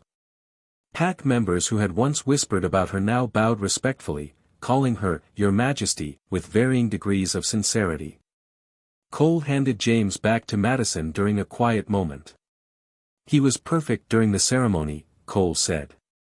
Slept through the whole thing like a champ. Just like his father, Alexander said, appearing at Madison's side with 2 glasses of champagne. Always perfectly timed. I don't know about that, Madison laughed. He's been waking up every 2 hours at night. Which is why we hired a night nurse, Alexander reminded her. Tonight is about us, not about midnight feedings. Madison felt heat rise in her cheeks. Tonight. Their wedding night. They hadn't discussed sleeping arrangements, hadn't talked about what this marriage would mean physically. The thought made her nervous and excited in equal measure. Victoria chose that moment to approach, her smile pleasant but her eyes calculating. Congratulations, Your Majesties. What a beautiful ceremony.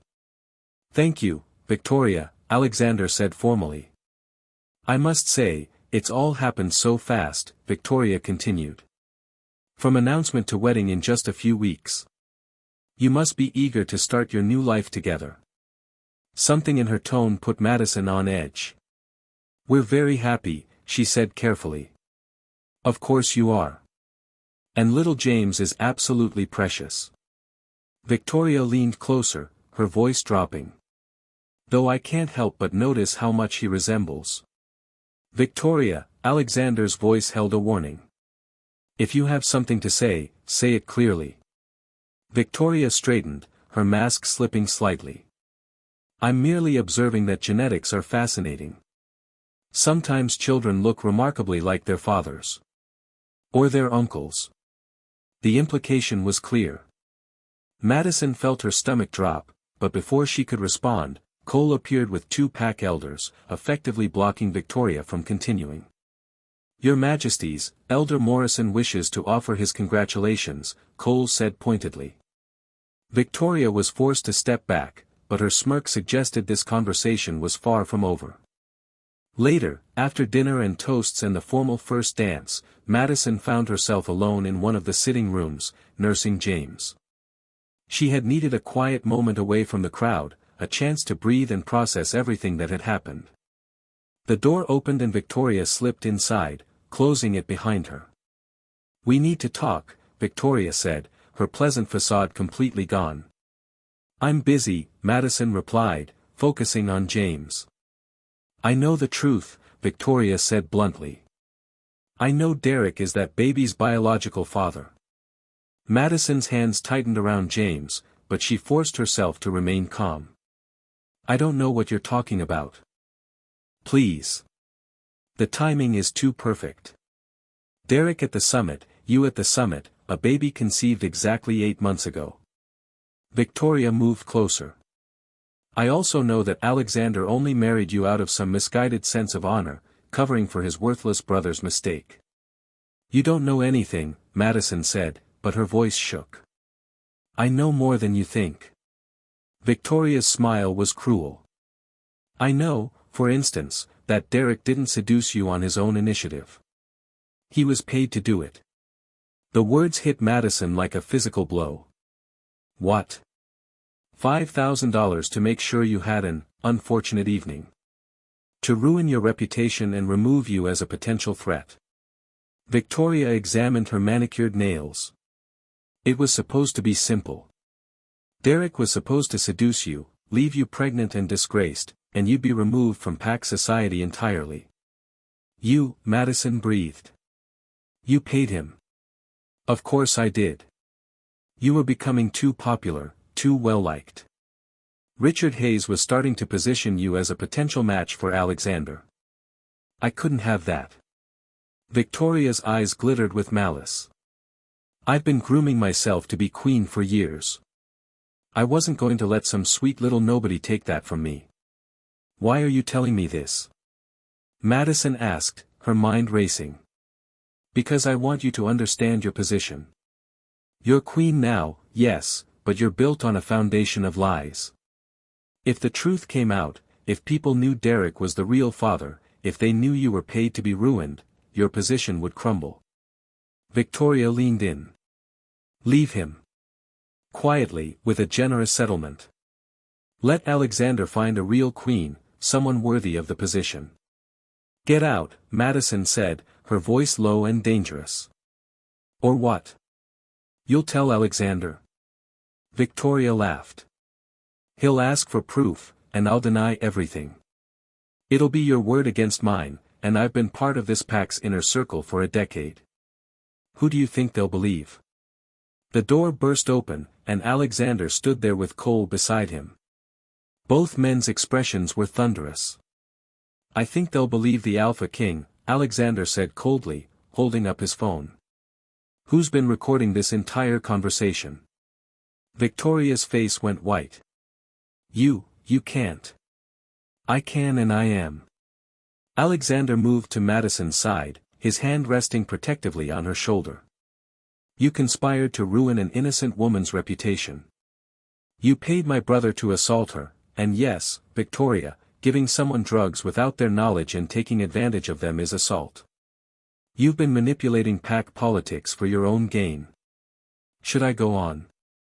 It's not assault if she was willing, Victoria tried desperately. The security footage says otherwise, Cole interjected. Shows Derek accepting payment from you, shows him drugging Madison's wine, shows him taking her to that cottage while she could barely stand. That's not consensual, Victoria. That's criminal. Victoria looked between them wildly. You're blowing this out of proportion. It was just a little pack politics, nothing serious. You tried to destroy Madison's life, Alexander said, his voice like ice. You paid someone to violate her. You threatened my wife and tried to manipulate your way into being queen. That's not politics, Victoria. That's evil. What are you going to do?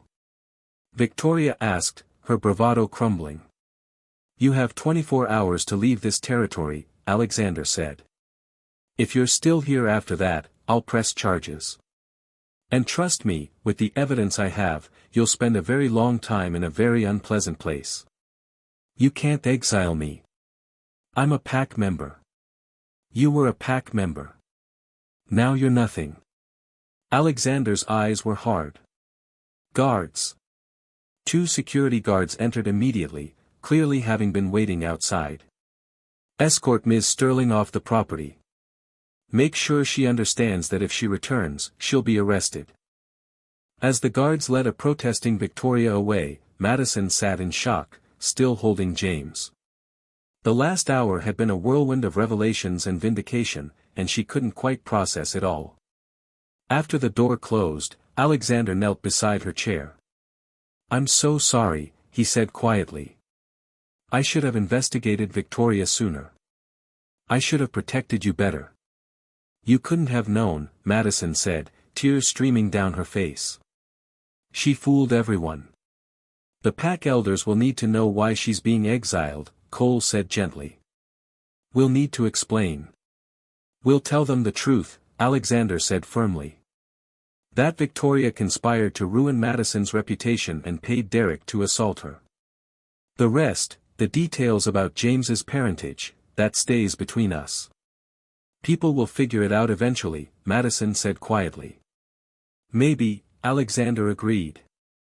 And when they do, we'll face it together. As a family. He touched James's tiny hand.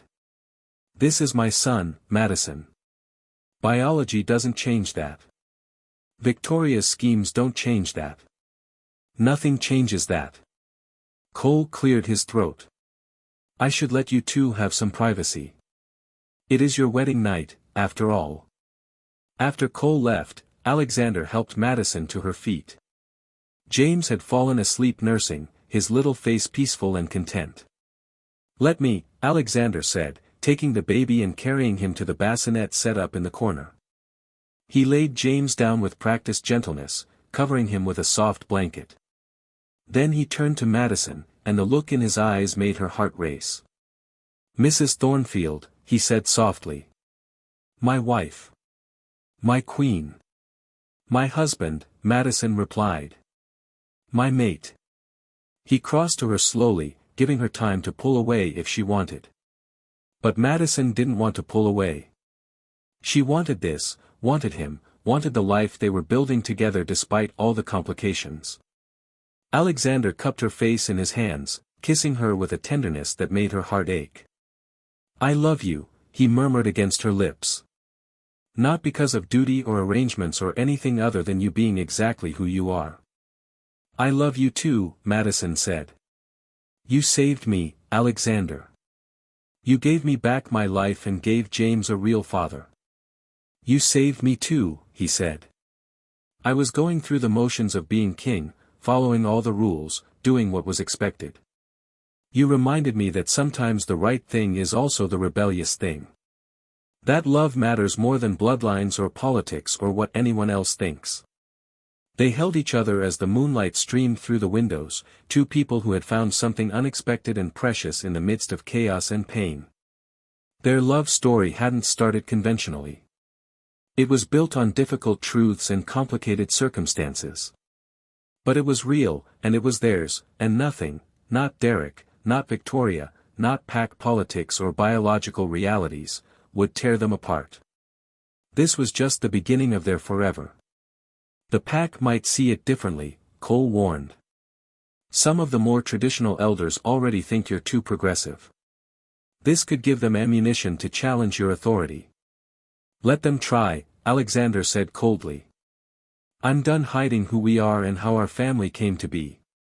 If Derek wants a fight, he'll get one. But he won't get my son." Over the next few days, tensions escalated. Derek hired prominent lawyers and began making noise about parental rights and traditional pack laws regarding heirs and bloodlines. Pack elders started having private conversations, some supporting Alexander unconditionally, others concerned about the implications of the Alpha King raising a child who might not be his biological heir. Madison threw herself into researching family law, determined to understand every aspect of their legal position. Alexander met with lawyers and advisors, building their defense. Cole worked on gathering evidence of Derek's abandonment and Victoria's conspiracy, hoping to use it to discredit Derek's claims. The stress was taking a toll. Madison had trouble sleeping, worrying about James being taken from them. Alexander was working 16-hour days, trying to stay ahead of both the legal challenges and the political fallout. They barely had time for each other, let alone for the quiet family moments that had become so precious. It all came to a head during a pack council meeting. Derek stood before the assembled elders with his lawyers flanking him, presenting his case with practiced charm. "I'm simply asking for what any father would want, acknowledgement of my son and the right to be part of his life." "You had the opportunity to be part of his life," Alexander said icily. "You chose not to take it." "I didn't know about the pregnancy. If Madison had been more persistent in contacting me." Madison tried repeatedly, Cole interjected, stepping forward with documented proof. "Phone calls, messages, even attempts to reach you through pack connections. You refused every contact. Your own assistant has confirmed that you were informed of her situation and chose to ignore it." Derek's jaw tightened. "That's circumstantial. The fact remains that James is my biological child, and I have rights." "You have no rights," Alexander said. "You're not on his birth certificate. You provided no support during the pregnancy. You've made no attempt to be involved in his life until now, when it became financially convenient." "This isn't about money," Derek protested. "Isn't it?" Madison spoke up for the first time, standing beside Alexander. "You've been cut off from the family fortune, and suddenly you're interested in a son you've never met. It's transparent, Derek. You don't want to be James's father. You want access to the Thornfield money. How dare you accuse me?" "How dare you?" Madison cut him off, her voice ringing with authority she'd developed as queen. "How dare you walk away from me when I needed help, refuse my calls when I was scared and alone, and now show up pretending to care about a child you've never bothered to meet?" The council room was silent. One of the elders, a woman named Eleanor who had always been kind to Madison, spoke up. "May I ask, Derek, have you attempted to meet young James? Have you sent gifts or letters? Made any effort to establish a relationship? Derek shifted uncomfortably. I was waiting for the legal situation to be resolved. You were waiting to see if you could use him for leverage, Alexander said bluntly. This council needs to decide, do we reward a man who abandoned his responsibilities and is now trying to exploit a child for financial gain? Or do we support the father who chose to raise that child, who loves him, who's been there from his first breath? Elder Morrison, who had often disagreed with Alexander on policy matters, surprised everyone by speaking in the king's favor. I may not always agree with His Majesty's methods, but I cannot support Derek's claim. Fatherhood is about more than genetics. It's about commitment, sacrifice, and love. Alexander has demonstrated all three. Derek has demonstrated nothing but opportunism. Other elders murmured agreement. Derek's face reddened with anger and humiliation. You can't just dismiss my claim, he said desperately. Pack law says. Pack law says the Alpha King's word is final in matters of family and succession, Eleanor stated firmly. If Alexander claims James as his heir, then James is his heir. Biology is irrelevant. Fine, Derek said, his mask finally slipping to reveal pure malice. If you won't give me what I want legally, I'll take this public. Every pack in the Northwest will know that the great Alpha King is raising a bastard, that his queen was ruined by his own brother, that his perfect family is built on lies. Do it, Alexander said calmly. Tell whoever you want. Share every sordid detail. Madison and I have nothing to hide anymore. Derek blinked, clearly not expecting that response. You'd risk your reputation. My reputation means nothing compared to my family's well-being. Alexander moved to stand beside Madison, taking her hand. The truth is simple, I love my wife. I love my son. Whatever you try to stir up, it won't change that. Derek looked around the council room, seeing no support, no sympathy. Even his own lawyers looked uncomfortable with his behavior. This isn't over, Derek said, but his voice lacked conviction. Yes, it is, Alexander replied. You can either accept that gracefully and maintain what little dignity you have left, or you can fight this publicly and lose everything, including any chance of ever being part of this family again. Derek stood there for a long moment, the weight of his choices finally seeming to settle on him. Then, without another word, he turned and left, his lawyers scrambling to follow. The council room remained silent for several moments before Eleanor spoke. Well handled, Your Majesty. Both of you. After the meeting, Alexander and Madison returned home to find James being entertained by Cole, who was making ridiculous animal sounds that had the baby squealing with laughter. How did it go? Cole asked, seeing their faces. Derek's backing down, Alexander said, scooping up James and holding him close. For now, at least. For good, Madison corrected. He knows he has no real claim, legal or moral. This was just a last-ditch attempt to get money. Cole grinned. So we won. We won, Alexander confirmed. Then he looked at Madison. Actually, we've been winning all along. We just had to remember that. That night, after James was asleep and they were alone, Alexander and Madison stood on their balcony looking out over the moonlit forest. I was so scared, Madison admitted. When Derek showed up, when he threatened to take James, I felt like everything was falling apart. But it didn't, Alexander said, wrapping his arms around her from behind. Because we're stronger than Derek. Stronger than gossip, stronger than anyone who tries to tear us down. Madison leaned back against him. I never thought I'd be here. 6 months ago, I was terrified about the future. Now I can't imagine my life any other way. Neither can I. Alexander turned her to face him. You know what I realized during all of this? What? That I don't just love you because you're my wife or because you're James's mother. I love you because you're you. You're brave and kind and fierce. You challenge me, support me, make me want to be better. That has nothing to do with circumstances and everything to do with who you are as a person." Tears pricked Madison's eyes. "I love you too. More than I ever thought possible."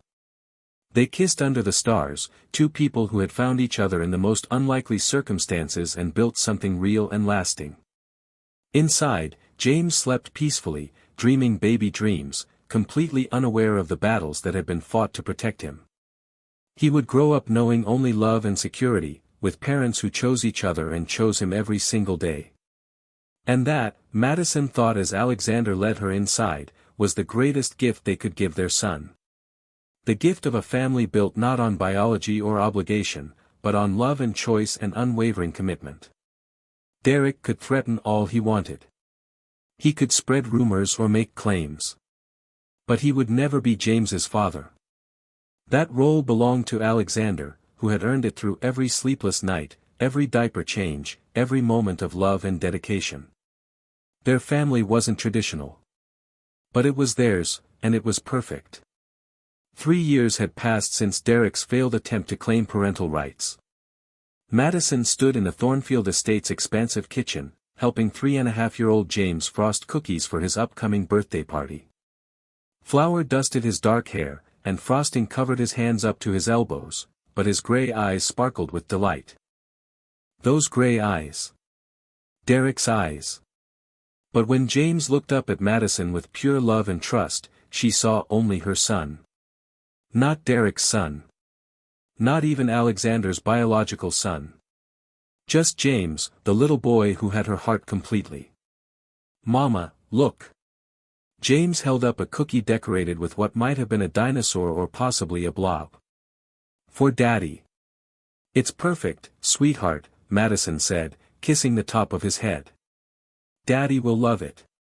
James had started calling Alexander, Daddy, around 18 months, and it had been one of the most beautiful moments of Madison's life. Alexander had actually cried, scooping James up and holding him close while the toddler patted his father's face with sticky hands. The sound of the front door opening made James squeal with excitement. "Daddy's home." Alexander appeared in the kitchen doorway, still in his business suit but with his tie loosened and a smile already spreading across his face. James launched himself at his father, who caught him easily despite the frosting transfer to his expensive suit. "How's my boy?" Alexander asked, not caring about the mess. "We made cookies. And I made one special for you." James wriggled down to retrieve the decorated creation. "See? It's It's the most amazing dragon I've ever seen," Alexander said seriously, examining it. "We'll have to save this one for me specially." Madison watched them with a full heart. Alexander had been an incredible father from day one, but watching him with a talking, walking, opinionated toddler was even better. He had endless patience for James's questions, read the same bedtime stories dozens of times without complaint, and somehow managed to maintain his dignity as Alpha King while wearing a toy crown during tea parties. Later that evening, after James had been bathed and put to bed, Madison and Alexander sat in their private sitting room. It had become their sanctuary, the place where they could just be Alexander and Madison, not the Alpha King and Queen. "I got a call from Richard today," Madison said, curling up beside her husband. "He wants to bring someone to James's birthday party." "Someone?" Alexander raised an eyebrow. "A woman he's been seeing. Apparently, it's getting serious." Madison smiled. "I'm happy for him. After divorcing Diane and cutting ties with Vanessa, he deserves some happiness." The divorce had been messy but necessary. Once Victoria's conspiracy had been exposed, the investigation had revealed Diane's involvement as well. She'd lost her position in the pack and her marriage. Vanessa had moved to California, and none of them had heard from her since. "Your father's a good man," Alexander said. "He stood by you when it mattered most." After initially being disappointed and angry, Madison reminded him with a wry smile. "But yes, he came through eventually." "As did mine," Alexander said thoughtfully. He was referring to the pack elders who had initially been skeptical of their marriage but had become strong supporters over time. People can surprise you. A comfortable silence fell between them, broken only by the crackling fire. Then Alexander spoke, his voice more serious. Madison, there's something we need to discuss. Madison's stomach tightened. Those words never preceded good news. What is it? James is getting older. Soon he'll be in pack education programs, interacting with other children more regularly. Alexander took her hand. Kids talk. They repeat what they hear their parents say.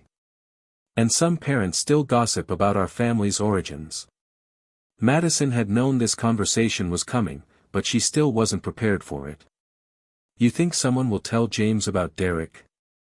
I think James deserves to hear the truth from us before he hears a twisted version from someone else. Alexander's thumb stroked across her knuckles. We always said we'd tell him when he was old enough to understand. I think that time is approaching. He's 3, Alexander. He can barely understand why he can't eat cookies for breakfast. How do we explain that the man he calls daddy isn't his biological father? By emphasizing that being a father has nothing to do with biology and everything to do with love and commitment. Alexander shifted to face her fully. James is old enough to understand that some families are built differently. We tell him the truth, that I chose to be his father, that I love him completely, and that biology doesn't change anything. What about Derek? Madison asked quietly. Do we tell him about Derek? Alexander was quiet for a moment. We tell him that his biological father wasn't ready to be a parent, and that's okay because I was. We don't demonize Derek, but we also don't pretend he's someone worth knowing. This is going to be so hard, Madison said, tears threatening. But necessary. And we'll do it together, just like we've done everything else. Alexander pulled her close. James is our son, Madison. A conversation about biology won't change that. Madison nodded against his chest, trusting in their strength as a couple and as parents. They had faced so much together, Derek's rejection, Victoria's schemes, pack politics, and public scrutiny. They could face this too. The birthday party arrived bright and sunny, their backyard filled with laughing children and adults. James wore a crown that declared him birthday king, and raced around with his friends, high on cake and excitement. Madison watched from the patio, one hand resting protectively on her barely showing baby bump. She was 12 weeks pregnant with their second child, a child that would be biologically Alexander's, though they decided it didn't matter. James was their son just as much as this new baby would be. You're glowing, Cole said, appearing beside her with a drink. Pregnancy suits you. Exhaustion suits me, apparently, Madison laughed. I forgot how tiring the first trimester is. How's James handling the news about becoming a big brother? He keeps asking if the baby will like dinosaurs as much as he does. Madison smiled. Yesterday he tried to read his favorite book to my stomach. Cole laughed. He's going to be an amazing big brother. He paused, then added more quietly, have you and Alexander talked to him yet? About everything? We're planning to. Soon. Madison watched James tackle Alexander in an enthusiastic hug, both of them laughing. We just want to do it right. You will, Cole assured her. You two have handled everything else perfectly. This won't be any different. That night, after all the guests had left and the decorations had been cleaned up, Madison and Alexander tucked an exhausted James into bed. He clutched his new stuffed dragon, already half asleep. Best birthday ever, James mumbled. Love you, Mama. Love you, Daddy. We love you too, sweetheart, Madison said, kissing his forehead. So much. As they left his room, Alexander pulled Madison close. He's perfect. Whatever we have to tell him, whatever challenges come, he's absolutely perfect. I know, Madison whispered. I just wish we could protect him from ever being hurt.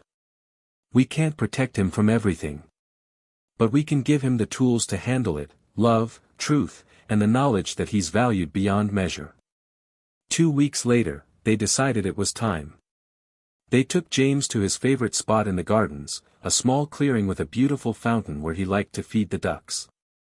It was peaceful, safe, the perfect place for a difficult conversation. "James, buddy, we need to talk to you about something important," Alexander began, sitting on the fountain's edge with James on his lap. James looked between his parents with concerned eyes. "Am I in trouble?" "No, sweetheart, not at all," Madison assured him, sitting beside them. "We just need to tell you something about our family." "About the new baby?" James asked hopefully. "Is it a boy?" "I want a brother who likes dinosaurs." Alexander smiled gently. "Not about the baby. About you, and how Daddy and I became a family." Over the next 20 minutes, they told James the truth in age-appropriate terms. They explained that sometimes families are made in different ways, that Alexander had chosen to be James's father before he was even born, and that love and commitment made a father, not biology. James listened intently, his small face serious. When they finished, he was quiet for a long moment. "So, you picked me?" James asked Alexander. "Before I was even born?" "Yes," Alexander said firmly. "I picked you, and I've never regretted it for a single second. And my real daddy, he didn't want me?" Madison's heart broke at the question. "Sweetheart, your real daddy is right here. The person who gave you half your genetics couldn't be a daddy to you. But that's okay, because Alexander could be and wanted to be." James processed this, his little brow furrowed in concentration. Then he looked up at Alexander with those gray eyes. "But you're still my daddy, right? Even though we don't have the same, genetics." "I'm absolutely your daddy," Alexander said, his voice thick with emotion. "Always have been, always will be. Nothing changes that." "Okay," James said simply. Then he squirmed down and picked up a rock to throw in the fountain, apparently satisfied with the explanation. Madison and Alexander exchanged glances, hardly believing it had been that straightforward. "James?" Madison called. "Do you have any other questions?" James thought about it. "Can we still have dinosaur chicken nuggets for dinner?" Despite everything, they both laughed. Leave it to a 3-year-old to put things in perfect perspective. Over the following weeks, James occasionally asked questions. Did he look like his biological father? Would he ever meet him?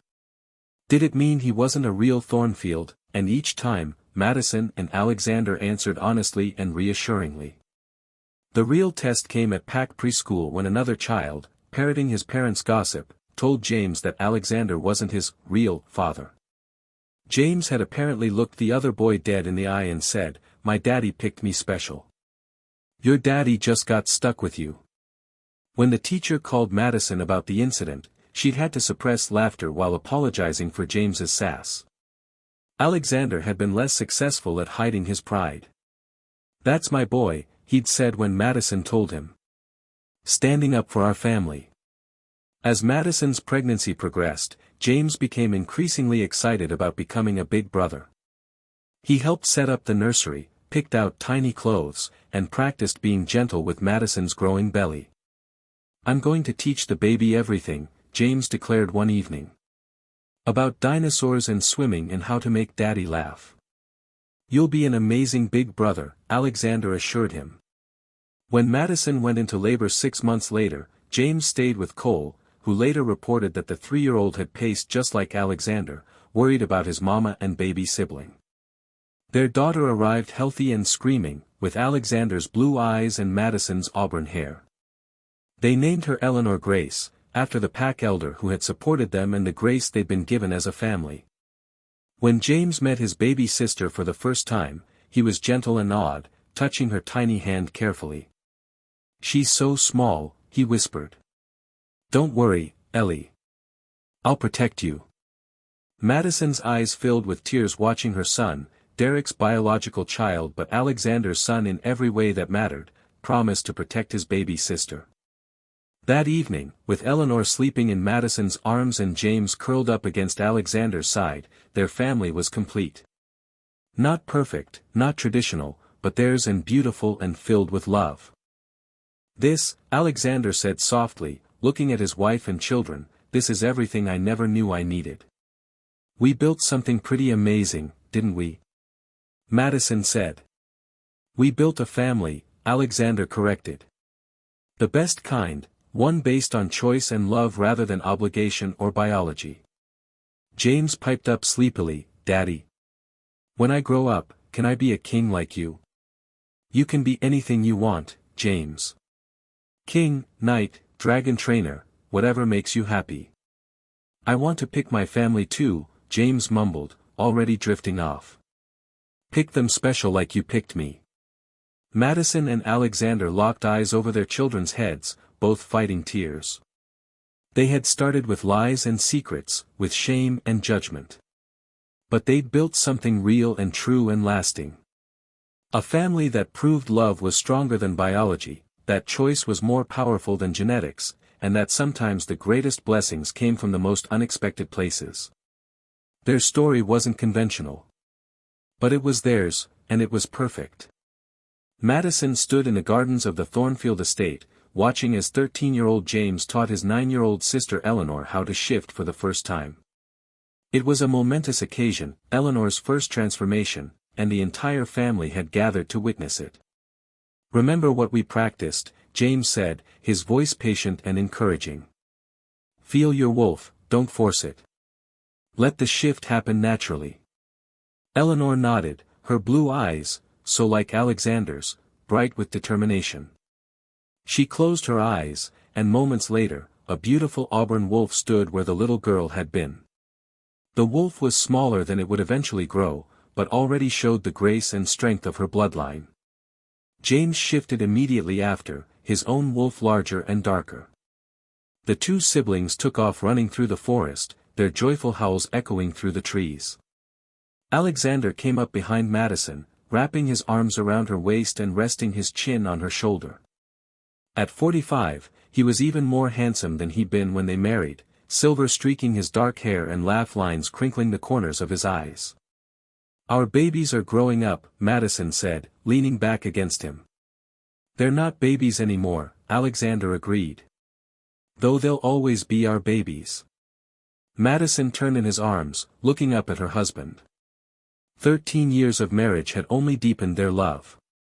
They'd faced challenges, pack politics, parenting struggles, the normal ups and downs of any relationship, but they'd faced everything together, emerging stronger each time. "Can you believe it's been 13 years since that night at the gathering?" Madison asked. "Since you offered to save me?" "Since you saved me, you mean," Alexander corrected, kissing her forehead. "I was going through the motions of life before you. You gave me purpose, passion, a real family." A smaller voice interrupted them. "Mama. Dad. Did you see?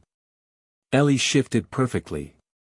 James bounded up to them, having shifted back to human form and pulled on the clothes they'd left for him. At 13, he was already tall, shooting up in recent months.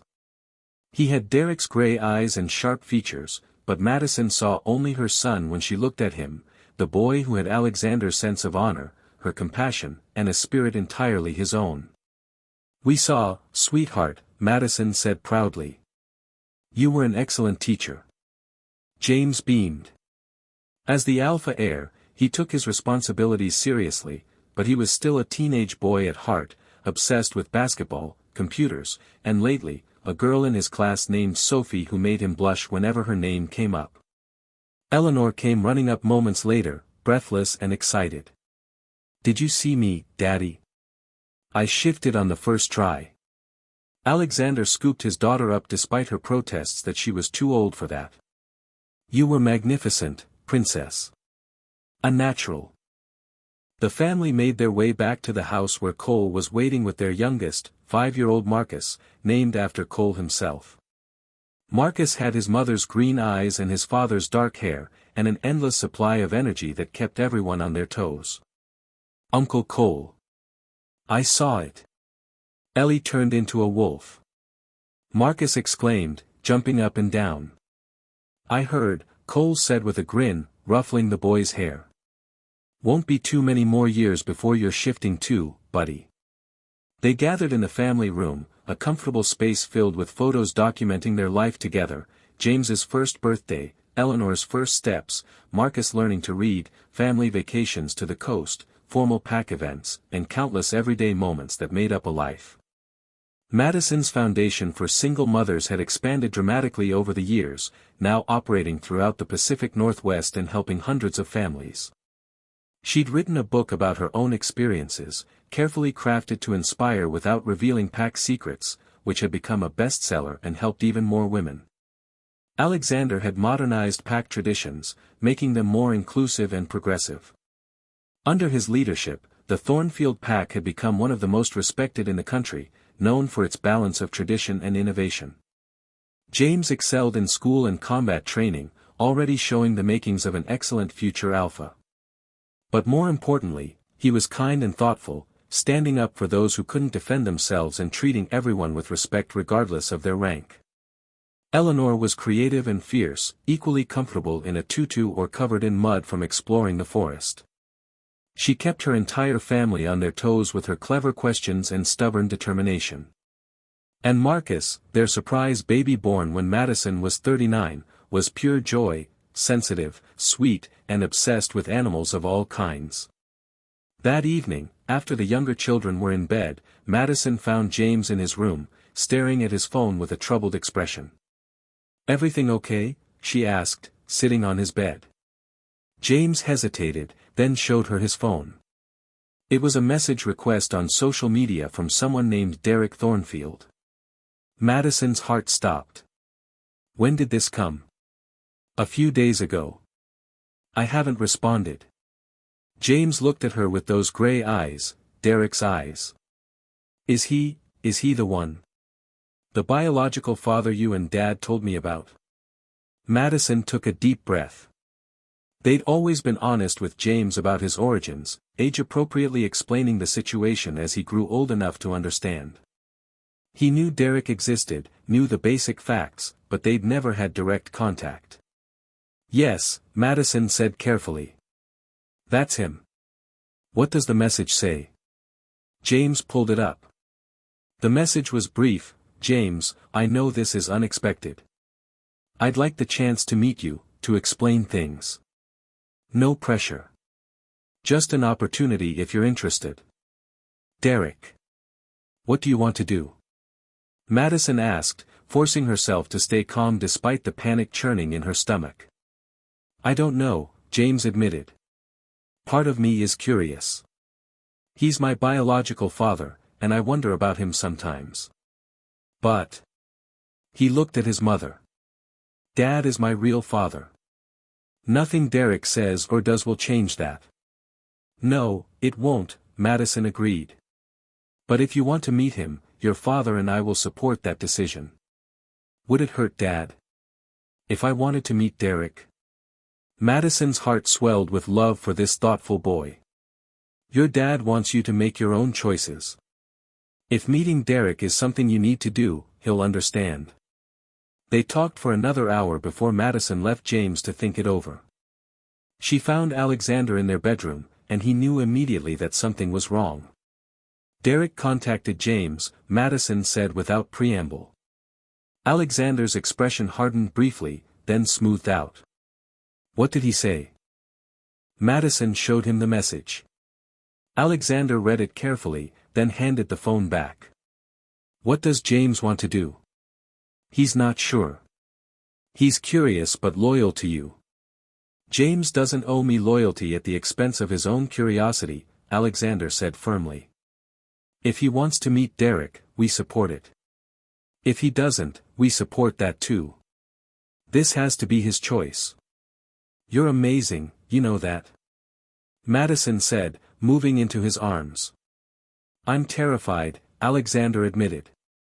Terrified that James will meet Derek and like him, that he'll wish Derek had raised him instead, that I'll lose my son. You won't lose him, Madison said fiercely. You're his father in every way that matters.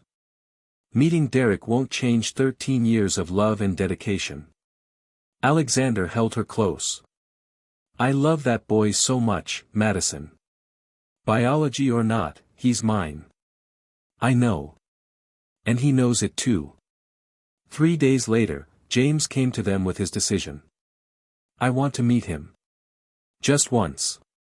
I need to know who he is, what he's like, why he made the choices he did. They arranged a meeting at a neutral location, a cafe in Seattle, with Cole present as security and emotional support. Madison and Alexander waited in a nearby bookstore, close enough to help if needed but giving James space. James sat across from Derek Thornfield, studying the man who was responsible for half his genetic makeup. Derek was 41 now, lines around his eyes and mouth suggesting a hard life. He looked nervous, uncertain, nothing like the confident playboy from 13 years ago. Thank you for meeting me, Derek said quietly. I wasn't sure you would. I almost didn't, James replied honestly. But I needed to know. Why did you leave my mom? Why didn't you want me? Derek flinched. It wasn't about you. I didn't even know about you until it was too late. When I found out Madison was pregnant, Alexander had already claimed you, and I panicked. I was broke, immature, not ready to be a father. But you tried to claim me later, James pointed out. When I was a baby. Why then? Because I needed money, Derek admitted, shame coloring his voice. And because I was jealous of Alexander. He had everything I wanted, respect, power, a family. But I was doing it for the wrong reasons. I didn't want to be your father. I wanted to hurt Alexander. The honesty was brutal but necessary. James appreciated that Derek wasn't trying to sugarcoat or make excuses. Do you want to be my father now? James asked. Derek was quiet for a long moment. I want to know you, if you'll let me. But I'm not your father, James. Alexander is. He's earned that title through years of love and commitment. I'm just the guy who provided some DNA. He smiled sadly. I've made a lot of mistakes in my life. Walking away from you and your mother was the biggest one. Not because I would have been a good father, I wouldn't have been, but because I threw away the chance to even try. What changed?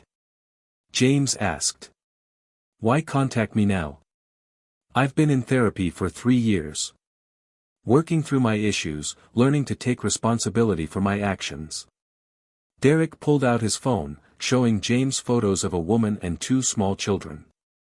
I met someone. Got married 2 years ago. We have twin girls who are almost 1. Becoming a father to them made me realize what I missed with you. You have other kids, James said flatly. Yes. And I'm trying to be the father to them that I should have been to you. But they don't replace you, James. Nothing can change the fact that my first child grew up without me, and that's entirely my fault. They talked for another hour. Derek asked about James's life, his interests, his dreams. He listened without trying to insert himself into the narrative, acknowledging that he was a stranger to this boy's life. When they finally said goodbye, Derek stood and extended his hand. Thank you for meeting me. You didn't owe me anything, and I appreciate the chance to apologize in person. James shook his hand. I'm glad we met. It helps to understand where I came from, even if it's not where I belong. Where do you belong? Derek asked. With the Thornfields. With my dad, my mom, my brother and sister. That's my family. Derek nodded, acceptance and regret clear on his face. They're lucky to have you. Take care of yourself, James. James found his parents at the bookstore, and Madison could tell immediately from his expression that he was okay. They drove home mostly in silence, James processing everything. That night, James found Alexander in his study and climbed into his lap like he used to do when he was small. "I met him," James said. "I know. How do you feel?" "Sad for him. He's got a new family, new kids he's actually trying to be a dad to. But that just made me more grateful for you." James looked up at his father. "He provided genetics, but you provided everything else. Love, guidance, support, bad jokes at breakfast." Alexander laughed despite the tears in his eyes. "My jokes aren't bad. They're terrible," James said affectionately. "But they're yours, and I love them because they're part of you being my dad." "You're my son," Alexander said firmly. "Meeting Derek doesn't change that. Nothing changes that." "I know. That's what I told him." They sat together in comfortable silence, father and son, bound by choice and love rather than biology.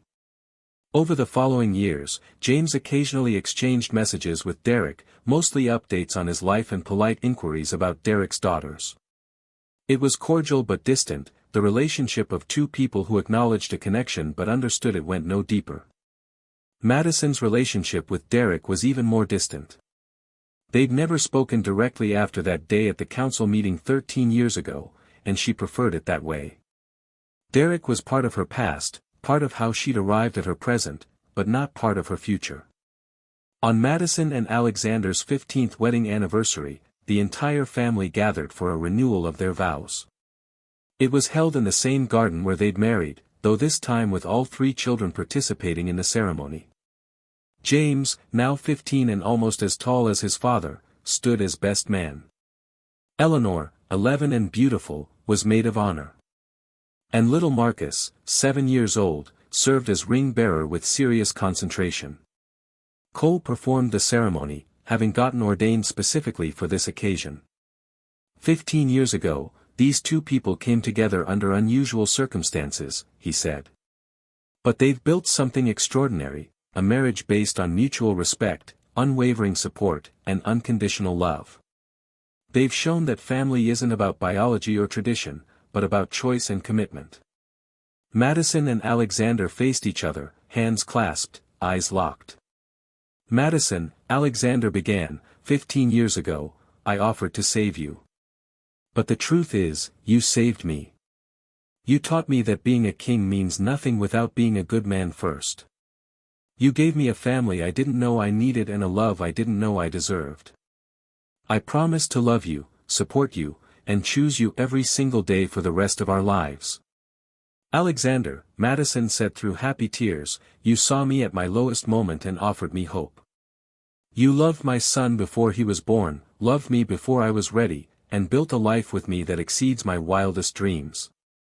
You're my partner, my best friend, my greatest love. I promise to stand beside you, to believe in us, and to choose you every single day for the rest of our lives."